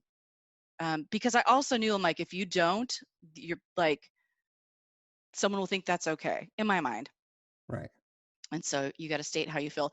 But it wasn't like it wasn't like it was smooth. Like we would get in arguments, like I'm fighting with so-and-so, and then someone else over here is telling me I got anger management issues. It wasn't like smooth, still super awkward. Like, ain't what? Like, I'm angry. Like, what's wrong with being angry? Like, so, oh my God, growing up is just such a good time. I don't know. Well, learning how to communicate within the confines of a band, like communicate your Mm-hmm. ideas, because there are 4 or 5 people trying to, express themselves in a way that makes them feel connected to the music that you're creating together. Yeah. And not everyone is a songwriter, Mm-hmm. and so there's that part of the business that can influence how someone feels, Mm-hmm. because money hurts feelings, Mm-hmm. even though it's not real. And Right. uh you know and then there's just the like weird and within all of that there are power struggles. And Yeah. so it's really hard. I mean, it's a hard thing for young people. It's a hard thing for fucking old people. But How, for I mean, young people, it is impossible to navigate without conflict. without stomach issues or then drinking issues, maybe. You know what I mean? Lots of Like, drinking. yeah. Everyone talks about the boredom in touring that Oh my God. fuels like all the downtime, but a lot of times I think that it's the conflict within a band that can do it. Oh yeah, I remember when I would get on tour and the first week I would be so bitchy because I'd be like, oh, now like, I couldn't just go to my room and be Right. private. It was just like I had to adjust to like, I don't tell me what to do. I want to go where I want to go. Like just having to work as a unit. I felt like I was pretty bitchy the first, and then you fall into that routine, right? You fall into the routine. Some things are great about that routine, but you remember when Goodness would go on tour. Like I'm a woman, so there's not much for me in a bar after a while. Right. And I'm also like I'm not a night owl, and I'm pretty boring. Like I want to go home, take a bath, and read a book. Like I want to go to Right. sleep. I'm bored, super bored. Um, Love and you that. live in it. What's that? Love that song. Super bored. It's a new one. It's a take on. It's a Weird Al. Yeah. So yeah, and I found touring very lonely. Like because I'm nesty too. So like we'd be on the road, and I would be looking into people's windows, going, "Oh, I just want to be on the couch watching TV." Like seriously, I'm like, "Oh, look at their house. Oh, that must be really good." You weren't with us when no, I think it was just Goodness was out there. We literally were on the way to like Idaho, and we passed my mom, and the van had broken down. Good times. And we're like on the way to Boise, and for some reason, because my mom used to go to Boise to work, Right. my mom drove by and like waved her down. And Mike, it was all I could do to not get in that car and go, please just take me home with you. I don't want to do this. I Yeah. just want to go home. Did you make the gig? Yeah, we ended up making the gig. It was, like there's always, you think it's the end of the car, but then it's like, what is it? Like Some something, transmission thing. vapor lock, whatever. I thought the inside of a van was the vapor lock. Sometimes it is, depending on what everyone's eating. But and that band, like Goodness, didn't ever go to Europe. Oh well, we went to Russia, I guess. Um, Oh, that's right. Yeah, with the Super Suckers How amazing. yeah, that was amazing. What a trip. Surreal and very surreal. It was Vladivostok, and so um, it was weird to go. Like everything was kind of black market then. I don't think everything had opened up just yet. And so there was a weird juxtaposition of what looked like bombed out buildings or just worn out buildings, and then beautiful tall women in fake Chanel suits, mini skirt, pink Chanel, gorgeous women. Like I think I have a picture of myself standing amongst three like 6-foot women, and I'm like in combat boots and like a slip. Just going, what's wrong with this picture here? That's great. Yeah. So I mean, we did the whole tour of the States and things like that, and then we did to talk about like the enduring things too. Like I remember playing a show to no one in San Francisco except my ex-manager from Hammerbox. Talk about humiliating. Like in my mind, it just had to be. It was, there's just those moments that are like, oh, this sucks. Right. But we're going to keep going. We're going to play the show. There's a lot of suck it up and keep playing, keep going. Chris Frill's killer at that. He's all about the show must go on. But we got signed to Lav Atlantic. Okay, here's what's crazy, small world too. The same A&R guy who wanted us for Atlantic, Kevin Williamson, is the one who came and saw us. We were talking to Lon Friend as well, who was at the time working for Arista. He came and literally was like, are we too late? That's what he said. We were in LA playing some showcase show, and he's like, are we too late? And he literally ushered us into like a BMW and was like, took us out to dinner to like get us. And then we played shows in like New York, and Jason Flom was there. I remember playing a show and literally just saw like a beige cashmere coat leave, and someone was like, that was Clive Davis. And I was like, what? You know, like Clive Davis just left the room. I was like, Clive Davis fucking here. Like, you know, there's not many people where I'd be like, what? Right. Like, fucking Clive Davis. Signed Anyway, a couple people. just a couple people, a couple ladies. So we signed with them, and then, you know, rigmarole. Barbara Dollarhide's managing us at this time. Best manager I've ever had in my life, because she's smart and she loved us. I mean, with real love. And they made us record that second record twice. And after the second one, you know how Atlantic does a lot of like, The Goodman yes, version. the first one was the Goodman version, and then when they made us record it, they made us get a different producer. What was that guy's name? He was like a DC. Ted Nicely. Ted Nicely. Yeah. But think about that. Like, see, this is the wear and tear. Like, Right. they're in control of your lives, and they're telling you your stuff. You know, they love you and court you, and then not a problem, treat you like shit and tell you you're not good enough anymore, or that you're not good, or you're too fat, or you're, you know, Atlantic was the first time anyone asked me to lose weight, like lose weight and dress this way. And they courted us by literally getting us opening slots. Like we opened for Oasis and in the smaller room of the Madison Square Garden. So things like that, they court you. And then it was, Atlantic does a lot of testing, like data testing when they're doing stuff. And their problem with us is they're like, everyone likes everything. And that was a problem. So Because like, you know how they have a focused direction to go. Like, all right, this is the single. Yes. Now write all the songs to sound just like this. Go. Yeah. Yeah. But doesn't it seem weird to be like, oh, the problem is everybody likes everything? Like that's what you're having a problem with? Like I you can't mean, wrap your head last around time it? I checked, the most singles a record has, the most successful singles, um, that's when it's best. Yeah. One Yeah. single, successful single, great. Right. Four times as good, Yes. Yes. right? And as I listen to that stuff back, I could see like they are not your straight ahead radio pop. But then again, and also this is where I will say, like, I feel like it's not as easy to have a female led band win unless it's a genre. Like that plays out easier in certain genres. Well, at the time, let me just say that. That's the other thing too. Like at that time, how many other than like, if you looked at the grunge era, like the type of female bands that were popular were a lot harder, like Right. L7, you know, or even coming out of that, like when they're, you know, Courtney Love or Garbage even, right? Like there, it just was harder. There wasn't what there is now, like tons of female, you know, Right. artists or whatever going on. It wasn't like that. So timing wise, it wasn't an easy sell.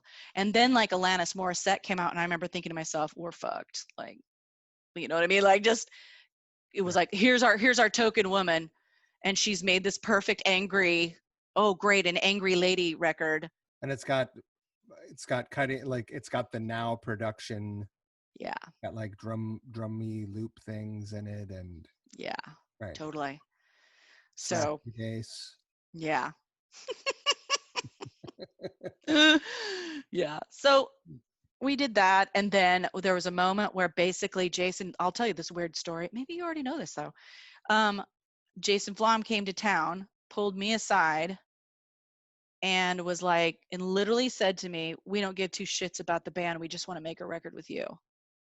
And then went on to disparage each and every one of those band members individually, like said shitty things about them. And, you know, and then took me They to were the like, dinner. look at that Chris Friel. Look at how nice he is. You know, Get rid of him. they're all useless, basically. Right. They're all like, you know, replaceable is what it came down to. Yeah. And I mean, what a fucking what a divide and conquer psychopathic way to approach someone who is, Oh my God. obviously like in a transitional career moment? Yeah. I'm telling you, Mike, That's really shitty. it's really shitty. Yeah. And I'm not joking. Like, as in the last year, I've had massive counseling over that one moment.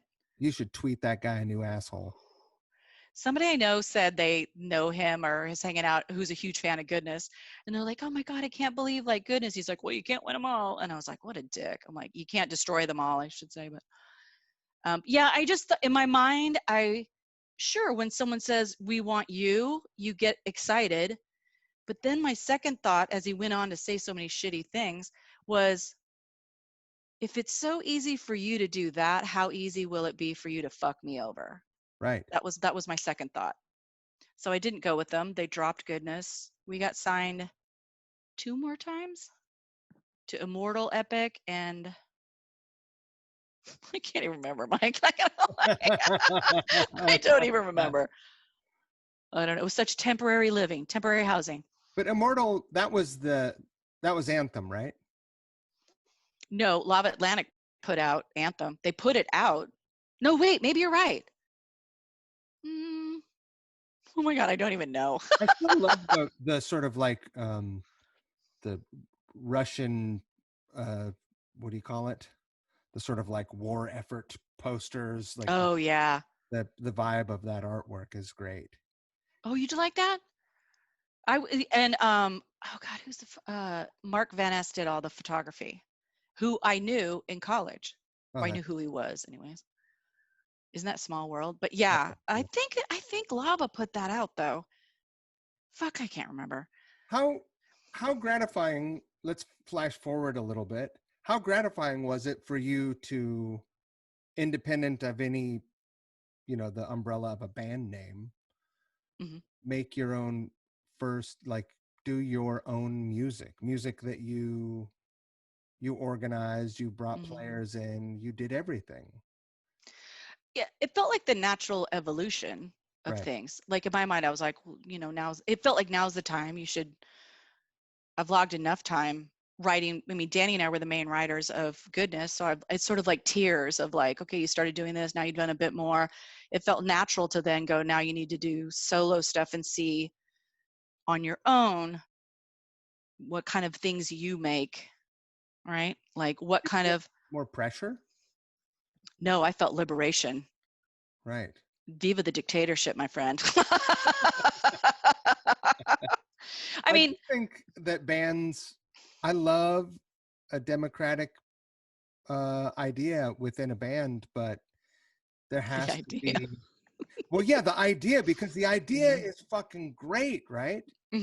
The idea of a democracy, a democratic band is wonderful. And like, look at us, look how fucking chumbawamba we are. We fucking split everything. We, we live in a house like the Young Ones or whatever. We're palsies and everything's fucking hunky dory. But unfortunately, it just isn't like that. Like, four people or 5 people can have 4 or 5 different ideas. And unless there's one person that can go, swing the hammer down and say, okay, I've heard what everyone said and this is how we're doing it. Yeah. That's the fucking way. Yeah, I think it's pretty rare for a band to succeed as a true democracy. Maybe, I don't know. Who would you think actually does that well? Anybody? Nobody. Metallica? No. Are you kidding me? Did you watch that movie? I did, yeah. Yeah. I take it back. Yeah. How great was it to see that movie, though? Did you love that movie? Yes, because I was like, that. Yes, of course, grow up. Like, because look, even the most successful band has the same, they have the same problems that the band that is playing the middle slot on a Tuesday at the Color Box has.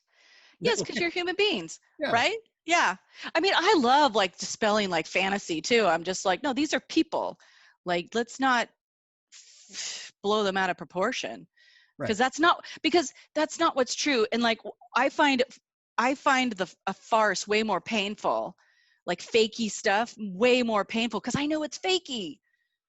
And I'm like, well, that's a bummer. Like, I would say to kids who would be like, what's it like to be in a band and get signed? I'm like, do not make me tell you the truth. Do not make me, I don't want to burst your bubble. Enjoy. Nope, it's not going to be me. I mean, when you were doing like Nevada Bachelors and Alien Crime Syndicate, and you played with Long Winters, right? Yeah. I mean, I guess like, were Nevada Bachelors kind of a democracy, or? We're definitely a democracy, but Rob wrote almost all the songs. Okay. We had some co-writes in there, and I co-wrote a song or two with them. But as far as decision making, we were pretty democratic, but we would defer to Jason's concepts a lot because he had some Okay. Yeah. success behind him. Yeah. No matter how soggy it was at the time. And so that was great. Yeah. Yeah. Harvey Danger happened after that, and it was right. good because I had no responsibility. Yeah. I didn't have to make decisions. I didn't have to talk about anything. I got a check. I showed up to practice. I played gigs. It was so much fun, and it was like, man, this is the way. Right. You got no investment. Right. Well, I mean, that's the trade-off is if you're a solo artist, you are, you get to say everything, but you are responsible for everything. Like, I have felt that, like, this is on me. Like, I got, especially then when you're independent, it's like, I got to pay for it. I got to pay for the musicians. I got to write all the songs. I mean, writing songs is a pleasure, but I got to book our shows. Like, I didn't have a manager. I did everything. Like, Goodness had formed Good Ink Records at the time, so there was some help there. But when I left that and did like Invitation, that literally was me all day. And I got through a year of doing all that and burned out hard. Like, that's why you don't see another record till like 2008, like, it was hard. And that came out in 2000? Mm-hmm. Is that right? Mm-hmm. Right. Yeah, nonstop work. And that's just learning how to manage your time. I didn't know how to do. And there's just like, oh, I'll go do this and I'll go do. And I like to do. So I would do everything. And yeah, about a year later, and that's a year later. And I would say that's the first time I ever kind of fell apart or stopped after 15 years of doing music. I was burnt crispy. I fucking quit more times than I've started. Right? What did you feel? Like, what brought you to that, like, each time? Well, I mean, if you continue doing the same thing and seeing the same results, you have to question what you're doing, right? And so the best way to really take a look at what you've been up to is by taking a step away from it. Yeah. If you're still that close to something, you can't look at it critically. You have to step away from it and go, do I miss this? Is it critical to my life and my happiness? Yes. And the thing is that for me, and I believe for you also, it is. Mm-hmm.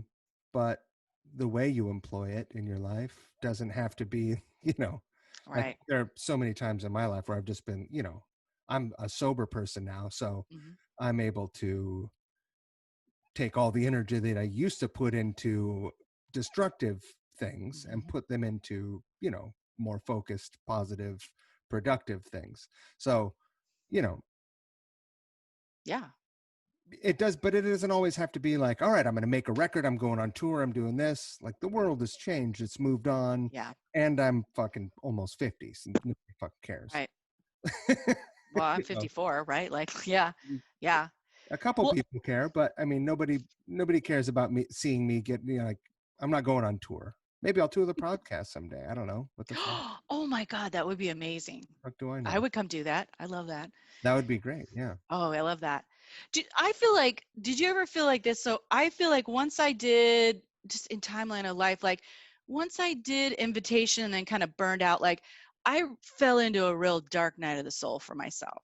Like I think those things are natural. I had never stopped working. Somewhere in the back of my mind didn't know how to enjoy music anymore. It was work.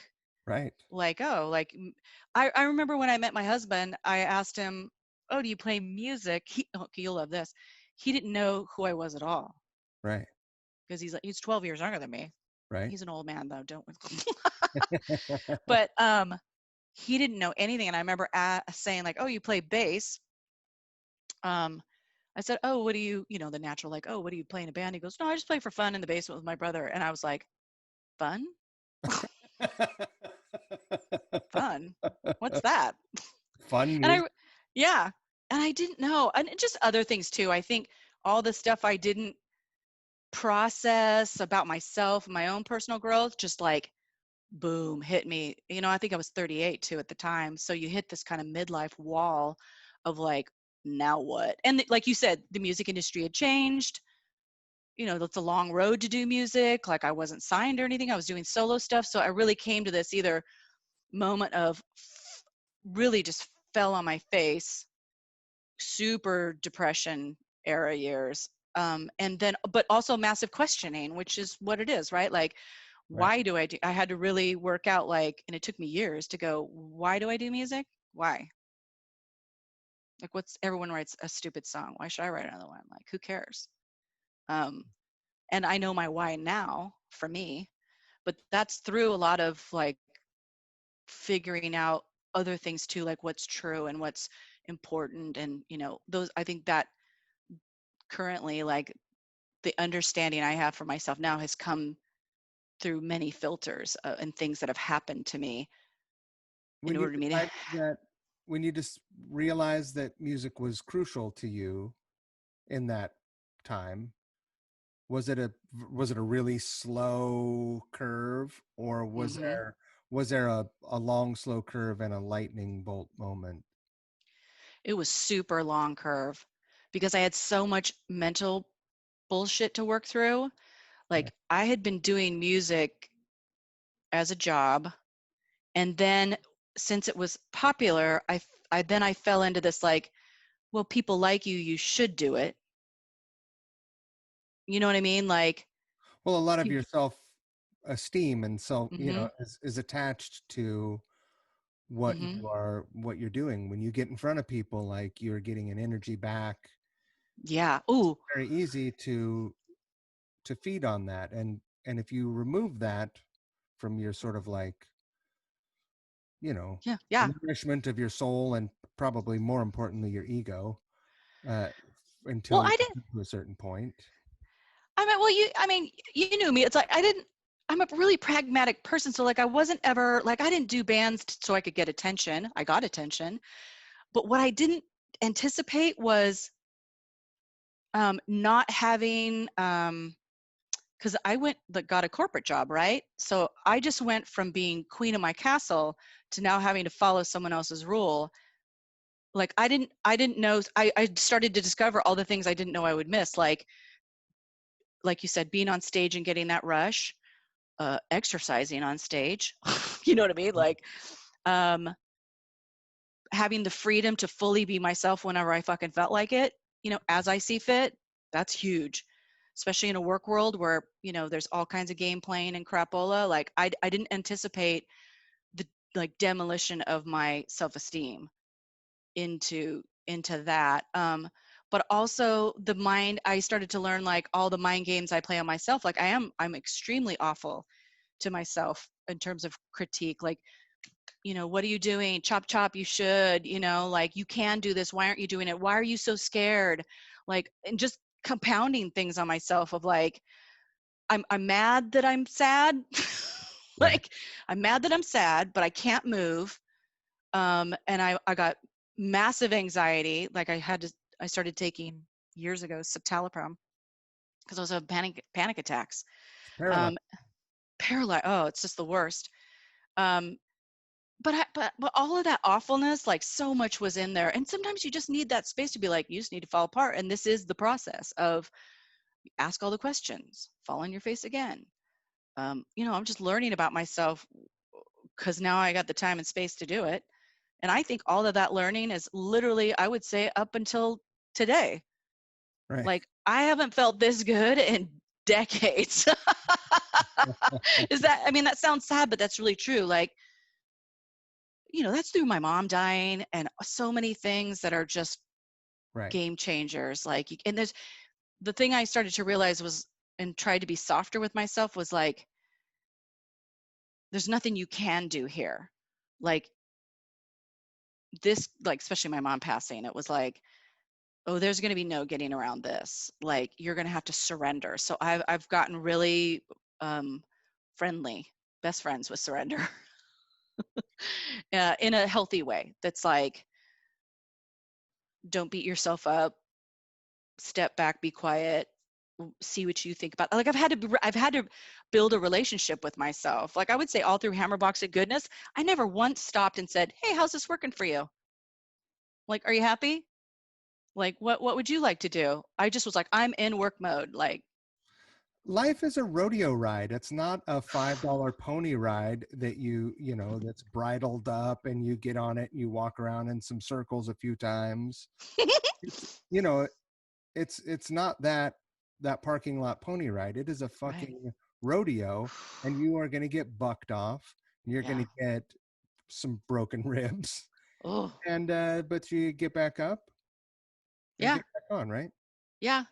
Well, and you have like, now I have the things to share. Like, um, I, I fell into drinking. Like, I wasn't really ever, I mean, I partied, I guess, with people, but I never drank beer that hurts my gut or whatever. But it wasn't until I was really having a fall down and wine got popular, like wine bars. And I always say, oh, I found my evil mistress, like white wine, particular, look, whatever. And it's not even until recently that, I mean, I think I've always known and always been watching it, that I've been like, it's very clear what a habitual thing looks like and abuse looks like, right? Like, and it's hard to rec uh it's hard to see it and go, yep, that's happening. Well, it's very easy to see it in someone else. It's Yeah, and it's, hard to recognize and admit to yourself. well, and don't you think it's like, it's insidious too? Like, for instance, say a scenario of like, you're a woman, you become a mother, you're effing exhausted, you work a corporate job, blah, blah, blah, blah. You're not single, out in a band, running around the world. So the only the quick vacation I can have is cheese, crackers, and wine, Right. over and over and over. And, and then realize, oh, it makes you depressed, but you'll deal with the depression and just have some more wine. Deal And with now it you tomorrow. deal with it tomorrow, right? Take some Xanax to deal with the panic attack that happens the next day from all the sugar, right? Like, just all kind. I've read so many like quit drinking books around women too, and just the culture and the sale of it to women. But it reminds me of, it finally dawned on me very recently. I'm like, oh, this is like when it could feel like when you're quitting smoking, because your mind will tell you, like, the the ping of craving is for real and triggers, like. And I was like, how did I get to be someone who doesn't know how to relax Right. or seeks wine to relax? How'd that happen? So, but I'm happy to be awake, you know what I mean, and not doing that. Right. But there's space. Once you take that out, there's like, whew, Are I you not? got sure to do. You don't drink at all? I stopped drinking wine. Yeah. Yeah. It's still there. I still love her. Yeah. I'm the girl. I've just started, so it's like the day to day, and I feel that craving. It's hard. I'm in the place where it's like, there's nothing I love more than putting on Christmas movies and crawling into a whole bottle of wine and food. Sure. Next day, don't love it. It's I've caused myself so much more anxiety, and that's played out in shows. It's kept me from doing shows. Like, I don't want to go out. Like weight gain, all kinds of stuff. Where like last year when I put out that last record, I was like, I feel proud of so much of it, but I don't feel comfortable in my skin. Like, so I will get up and get on stage, but I'm not 100% happy. I don't like how I look. You know what I mean? Like, so It's a hard. It's a yeah, hard thing to deal with. yeah, yeah. But at least I'm like, oh, at least you can put your finger on it and say, oh, okay, now doing something about it. And I'm really, again, I think grief takes time, and this is the year where I'm like, I'm truly, really, really crawling out from under, and I want to be happy again. Yeah. Like I want like when I went to college and was like, sky's the limit, right? Like, what am I doing next? And I feel like lots of people are evolving into that. Like sitting here with you on a podcast, I'm like, we're doing cool shit. This is awesome. Like, this is the kind of stuff where I'm like, yay, like this, I got up to excited today. But Like, the crazy thing is, like, we're not out. People aren't out running into friends on the street that much. Very mm-hmm, little, right? mm-hmm. Maybe at the grocery, you might not even recognize your friends right now because everyone's, you know what I mean? Right? Like, Yeah. um, yeah. So Yeah. there's a lot of time for people to have a lot of different thought processes. And then when Yeah. you have the opportunity to talk about stuff, it's like, holy shit, communication, and I not know. like text, BRB. Uh, you know, Totally. uh, Yeah. I love that you mentioned that because I in the last couple days, I'm like, I need to talk to somebody. Like I miss some of that, like call a friend or do whatever, it, and it wasn't until I'd say 10 years ago that I'm like, I went to work to create like I never had girlfriends. You know right. what I mean? Like I didn't have a girlfriend circle. And now I do. So that helps a lot, right? Like I have friends, but again, that was part of the learning. Like, hey, Carrie, if you want friends, you need to call. If you want a friend, you have to be a friend. You have to like make an effort. Like, That's okay. the best way to make friends is to be a friend. Incredible. I, I know, right? Yeah. Or it takes a while to get to know people, Right. or learn how to have boundaries. I'll tell you this, last year, I have learned some hardcore lessons about boundaries. And so, but I'm glad for them. Yeah. I mean, I purposely took in this last, because I'm 54. It's like I've chosen to be even reckless, like with what I think, you know what I mean? Just to be myself and think, even if it makes somebody furious. You think it's I was harder like, for a person to be a 54-year-old woman than a 54-year-old man? I, mm, I think depending on what arena you're talking about. In art, In life, yes. I feel like, there's like the funny pass that men get. Oh, like, oh, he's going through his midlife crisis. Yeah. I mean, Well, but is there a version of that for women? I don't oh yeah. really. I Your mean, body's changing, you're gaining weight, your metabolism's going to shit. people don't talk about it, but there's not like, oh, No. she's going through a midlife crisis. It's like Right. going through menopause. Well, I mean, you bring me to the idea of like, that is my jam. So, I'm doing like, I've been life coaching people for a few years, and that literally midlife is my jam. Like, I want to talk about it all the time because, like you're saying, nobody talks about all the little things that happen, or you think about during this time. I'm Um, way past middle age. I mean, middle age implies halfway over. I'm way past halfway over. what do you mean? I'm not going to live to be 100. Oh, I bet you do. I mean, it's not in my genes, All right. Yeah. Um, but But you're right. You're right. That's such a huge thing. People don't talk about it. And I'm all about the talking about it, because that's another thing, like in the whole grunge era thing that I didn't love, is that, maybe you're just young too. It's people I knew then that I talk to now have evolved so much. It is an absolute pleasure to get together now. right. Like I have so much love and appreciation, and people are kinder, softer, they show themselves more, and I so appreciate it and love it. I think generally speaking, uh, people are better now. I You mean, think so? I think that crummy people are still crummy, I love and that word. and that pendulum has swung hard the other way as well. Yeah. But as far as like people's emotional intelligence. Young people are just fucking smarter than the generations before. You know, they're just smarter, and they're more Yeah. accepting of a lot of things that Hmm. were, you could, things that just weren't as acceptable in the 70s, 80s, 90s, Right. and No, even you're right. 2000s, Yeah. and I think it's great. Isn't it nice?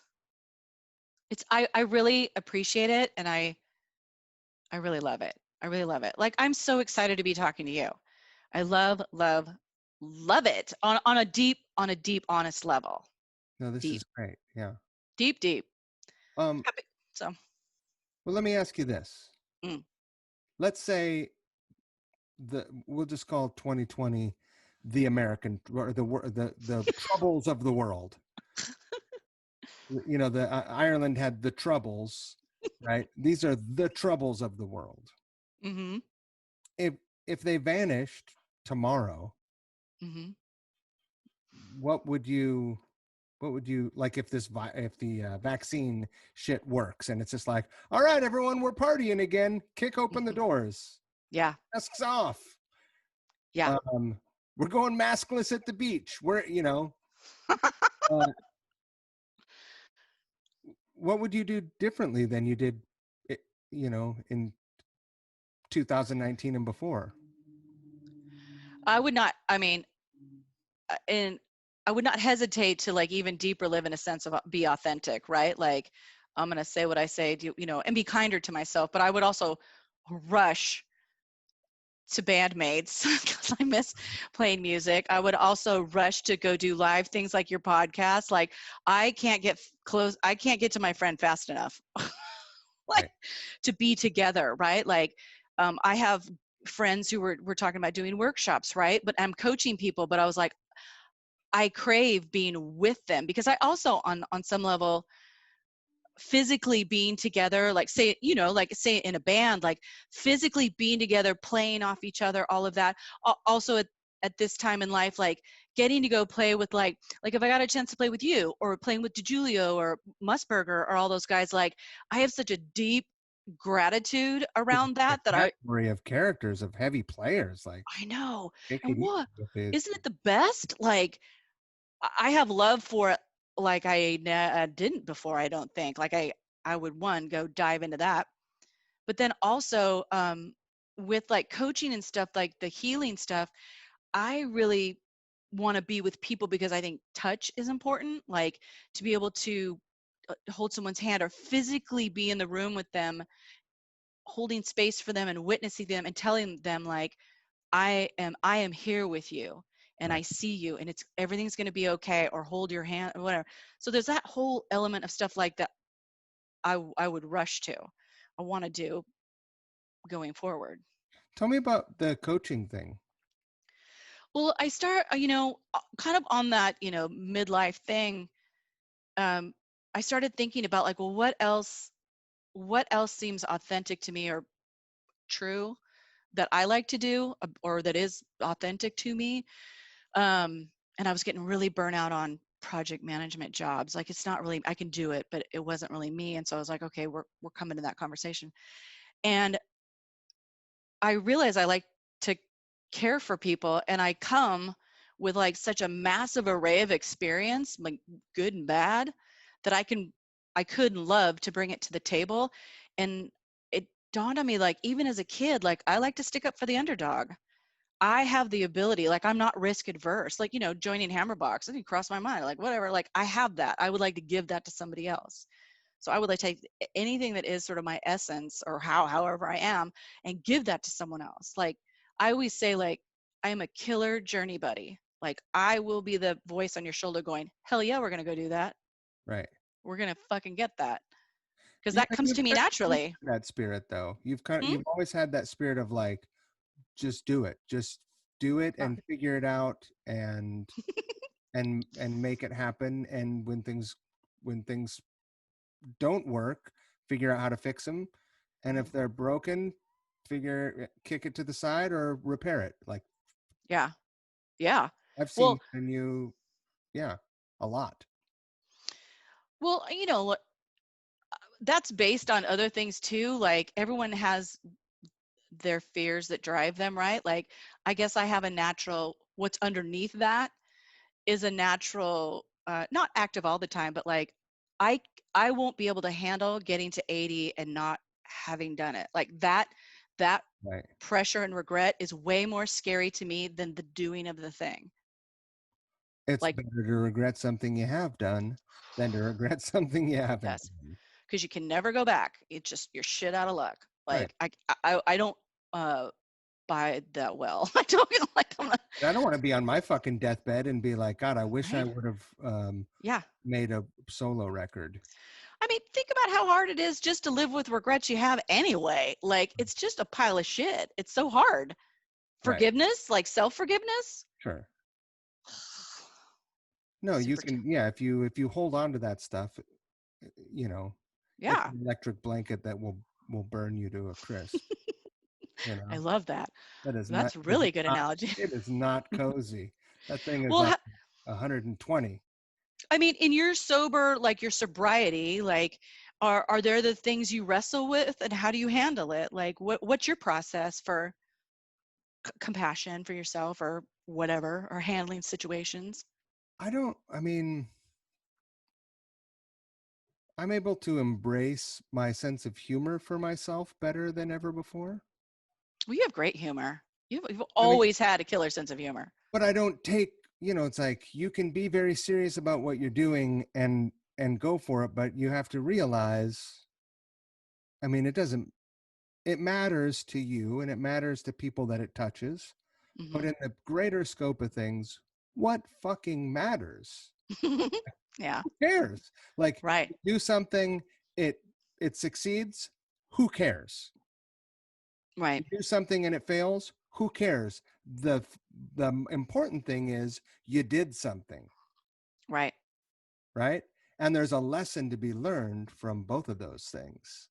Like right. if you can't learn a lesson from both failing and succeeding, Hmm. then you have missed the point. Right. So I am not very good at not doing something That's a good anymore. problem Like to have. it is, but it comes with its own unique set of you know issues. Like I'm not very good at sitting still anymore, Hmm. and so that I'm certain that that is a symptom of my sobriety. I hear you. It's Yeah. great. I like to be productive, Hmm. but now that I have a project, you know, I I have horse blinders on a lot more than I should. Oh, And I'm just like, okay, I'm thinking yeah. and I'm thinking about the next thing. I'm thinking 25 steps down the line. Like Yes. I've got my next year mapped out, but I'm also worried about next week. I'm Yeah. it's crazy that way. So compassion for myself, I've forgiven myself for a lot of things. Mhm. I've done a lot of things in my life that aren't great things, and almost killed myself over a lot of those things. In punishing myself and Mhm. damaging behavior. But no, you don't forgive. You don't forgive you don't forgive anyone else for their Mhm. sake. You forgive them for your sake. Right. and Right. and the same goes for you. Like you have Mhm. to forgive yourself. You have to be as willing to forgive yourself as you are to forgive other people. Yeah. Oh, I love that. Otherwise, Yeah. um you know otherwise you're missing the point. Right. Like you have to you know Yeah. realize that that has as great an effect on how you behave, how you treat people, how you communicate, Yeah. Yeah. how your temper can come up, just like all these things. Do you Right. react? Do you respond? Oh um my God. Yeah. That's been huge lessons. Like, I don't know about you, but like, I got married in 2007. Oh no, you'll love this. Met my husband in June of 2006. Got engaged in February of 2007, got pregnant in July of 2007, got married in September of 2007, had my son in March of 2008. And I remember looking at Marty going, shit's going to hit the fan. Like we barely, you know what I mean? I just knew. And the learning of my personal triggers, my reactions, my blindness, or just all my shit, you know what I mean? Like has been enlightening. Not easy, but enlightening. But I remember being a year into it and talking to my mom. I was like, I don't know why anyone gets married. This is the dumbest thing ever. Like, I hate it. Like, just so much was happening. Like, not just sharing your life with someone, which sounds terrible, but it was also like, oh, now I am a mom. I'm married. I'm working. Where the hell did the rock girl go? Like, I found myself doing dishes one day going, what? Right. But you figure it out and you learn, right? Mm-hmm. Oh, it's the hardest thing. I would say now it's the hardest thing I've ever done in terms of growing up and evolving. Like I have learned some things about myself that I didn't see before. That I Right. was like, oh, I tend to do this. Well, we have a lot of blind spots for our own shortcomings, right? Well, if you ever feel like someone who has been on their own in one way or another, alone, or like when I was growing up, or just the type of person I am, or through college, and then into bands, right? Like on a level, I always was on my own. I sort of felt like in my head. So I hadn't learned how to, on deeper and deeper levels, like be with someone. Like, Right. look, when you get married, it's like so many things you don't do. Right? Like, and I started to notice like knee-jerk reactions, because now you're married. If you believe, like, it's not like you can just break up, right? I Right. mean, you can, but Yeah. People do it all the time, but there's it's a whole other thing. So you're like, I know, wait a minute, this is a commitment, right? yeah. And so let's explore that. Let's Yeah. And there's nothing I love more than being trapped in a corner, with all my shit. And my shit's usually about coming out, like, and my perspective coming to find out is not, it's based on something else. It's not necessarily even real. It's definitely made up. A lot of things, defensive reactions can be a lot of made up things in defense. And so realizing that, and then just going, oh my God, I'm so tired. I'm tired of growing. I could, like I default, not necessarily these days, but like in the beginning, I default quickly to like, my bags are packed. I can do this on my own. I'm out, right. But we had Orion, and I would never do that. I would never. And then you're in your mind going, some people get trapped, or whatever. But I kind of always knew in the back of my mind, I was like, no, I think this is a growing thing. And yeah, I think it's that, Are you know. are you pretty comfortable with the idea now that you're going to be learning until you've Mhm. left this mortal coil? Yeah, I love it.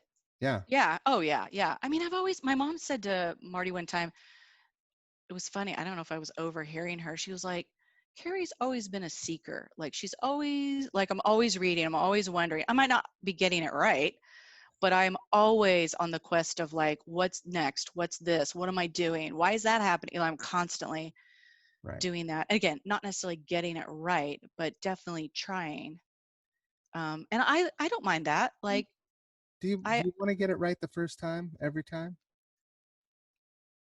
I How just don't think boring. that's How possible. I don't think that's boring. possible. Yeah. Yeah.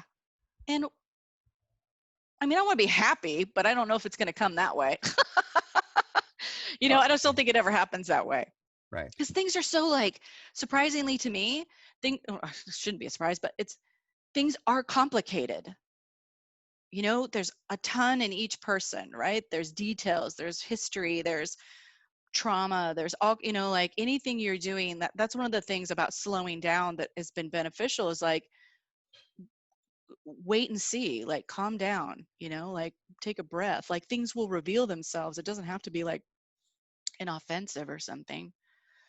But, and I'm like you nowadays. I'm like, I want to do, like, I want to figure out what the the thing I really want, like the coaching, like I want to blow that out, right? It's so nice. Like I'm so excited to have something that I was like, this is real and this is very true to me and it's authentic. I'm so, because for years I was like, if you're not doing music as a living and you're in a corporate job, is that it? Is that what I'll be doing? When I saw that you were doing that, Hmm. it made me really happy, and it made Oh, a lot of sense to me. thank you. I think Thank you. uh, I I will just go on record and say I would give you 110% endorsement and say you. I'm sure that you are amazing at that. Thank you. Yeah. I gave you a virtual hug. Yeah. Thank you. That's really nice of you. I appreciate that, Ryan. Yeah, I do love it. Like I care. Like I'm a Yeah. no Oh, bullshit no. carer. I mean, I will say to clients, I'm like, this has, I don't care about me. I care about you. Like you're the only, especially with people's confidence. And even when it comes to creativity, I was like, you are the only one that matters here. And then I was like, and I call it like the hug and the smack. Like you're the only one that matters, but you are the one who's responsible. Oh, oh, I have a confession to make. What? I stole your copy of The Artist's Way, and I and I still It's have. okay. It's okay. Uh, I'm sure I have my own copy too. I have it right over here. I should go get it. We could read it to each other. I was gonna Did say you know this? I'll send it to you if you like. No, honey. No. I got another one. That's like one of those books you buy like 10 times and be like, here, take it. Right. Oh my God, you got to read this. And isn't it nice? I mean, isn't it nice to be together, like with people making things and enjoying yourself? And I want other people to do that. I want, like, if you've only got this, I mean, if you believe you've got this time on the planet, I've got so many weird little catchphrases. I'm like, what are you doing? I mean, that's what I say to myself at some point. I was like, the bottom line question is, what are you doing? What are you doing? Right. And that doesn't necessarily have to be encapsulated by an activity either, right? No, I think it's more about What waking are you up. doing and what are you really doing? Yeah. Well, are you, and to me, it's like, wake up. Like, wake up, be conscious, be here. That's the thing about not drinking for me, is that I'm practicing, practicing the muscle of like, okay, we're here. Cause I have a lot of energy and I'm like you, I'm like, I want to do. And so striking balance for me is, I'm trying to work it out. Like, but being present here, like I'm here right now, not to miss a day. My mom used to say, God, Carrie, just have a day. And I was like, have a day? A whole Just fucking day? Are you out of your mind? like, there's things to do. Yeah, I was just so like, just have a day. But I have said that to myself as I'm trying to grow, maybe sitting here like meditating, crying, going, I can have a day. I don't know how to have a day. Like, I don't know how to have a day. Here's the thing. I'm I learning. don't want a fucking day. Sometimes you need a day though. Sometimes you need, like, okay, say you're doing your podcast, you got your year planned out, Maybe right? eventually I will need one, or I'll take one, but I don't necessarily want one.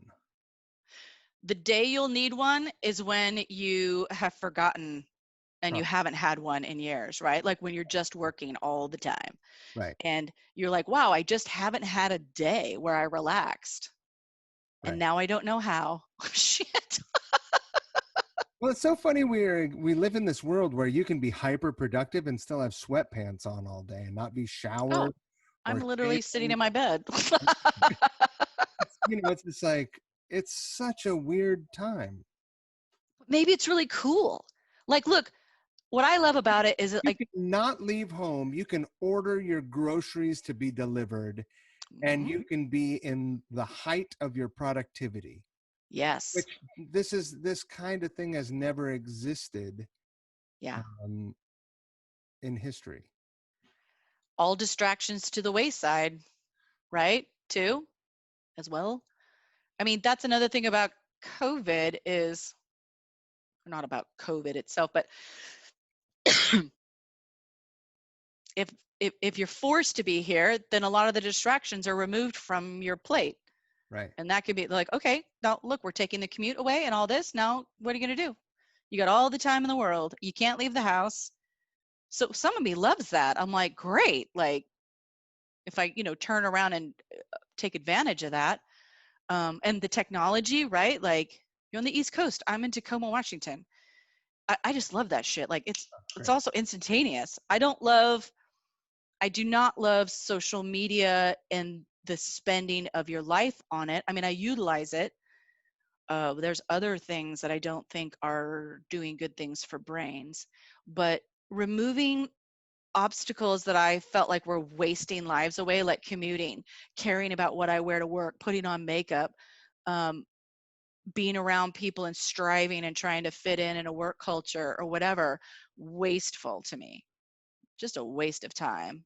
Being with people that, and getting to know people and helping, that's all awesome. But there's a lot of good things about this. And the fact that it can streamline you into something you love and you have everything at your fingertips, I think there's a lot of cool things about that.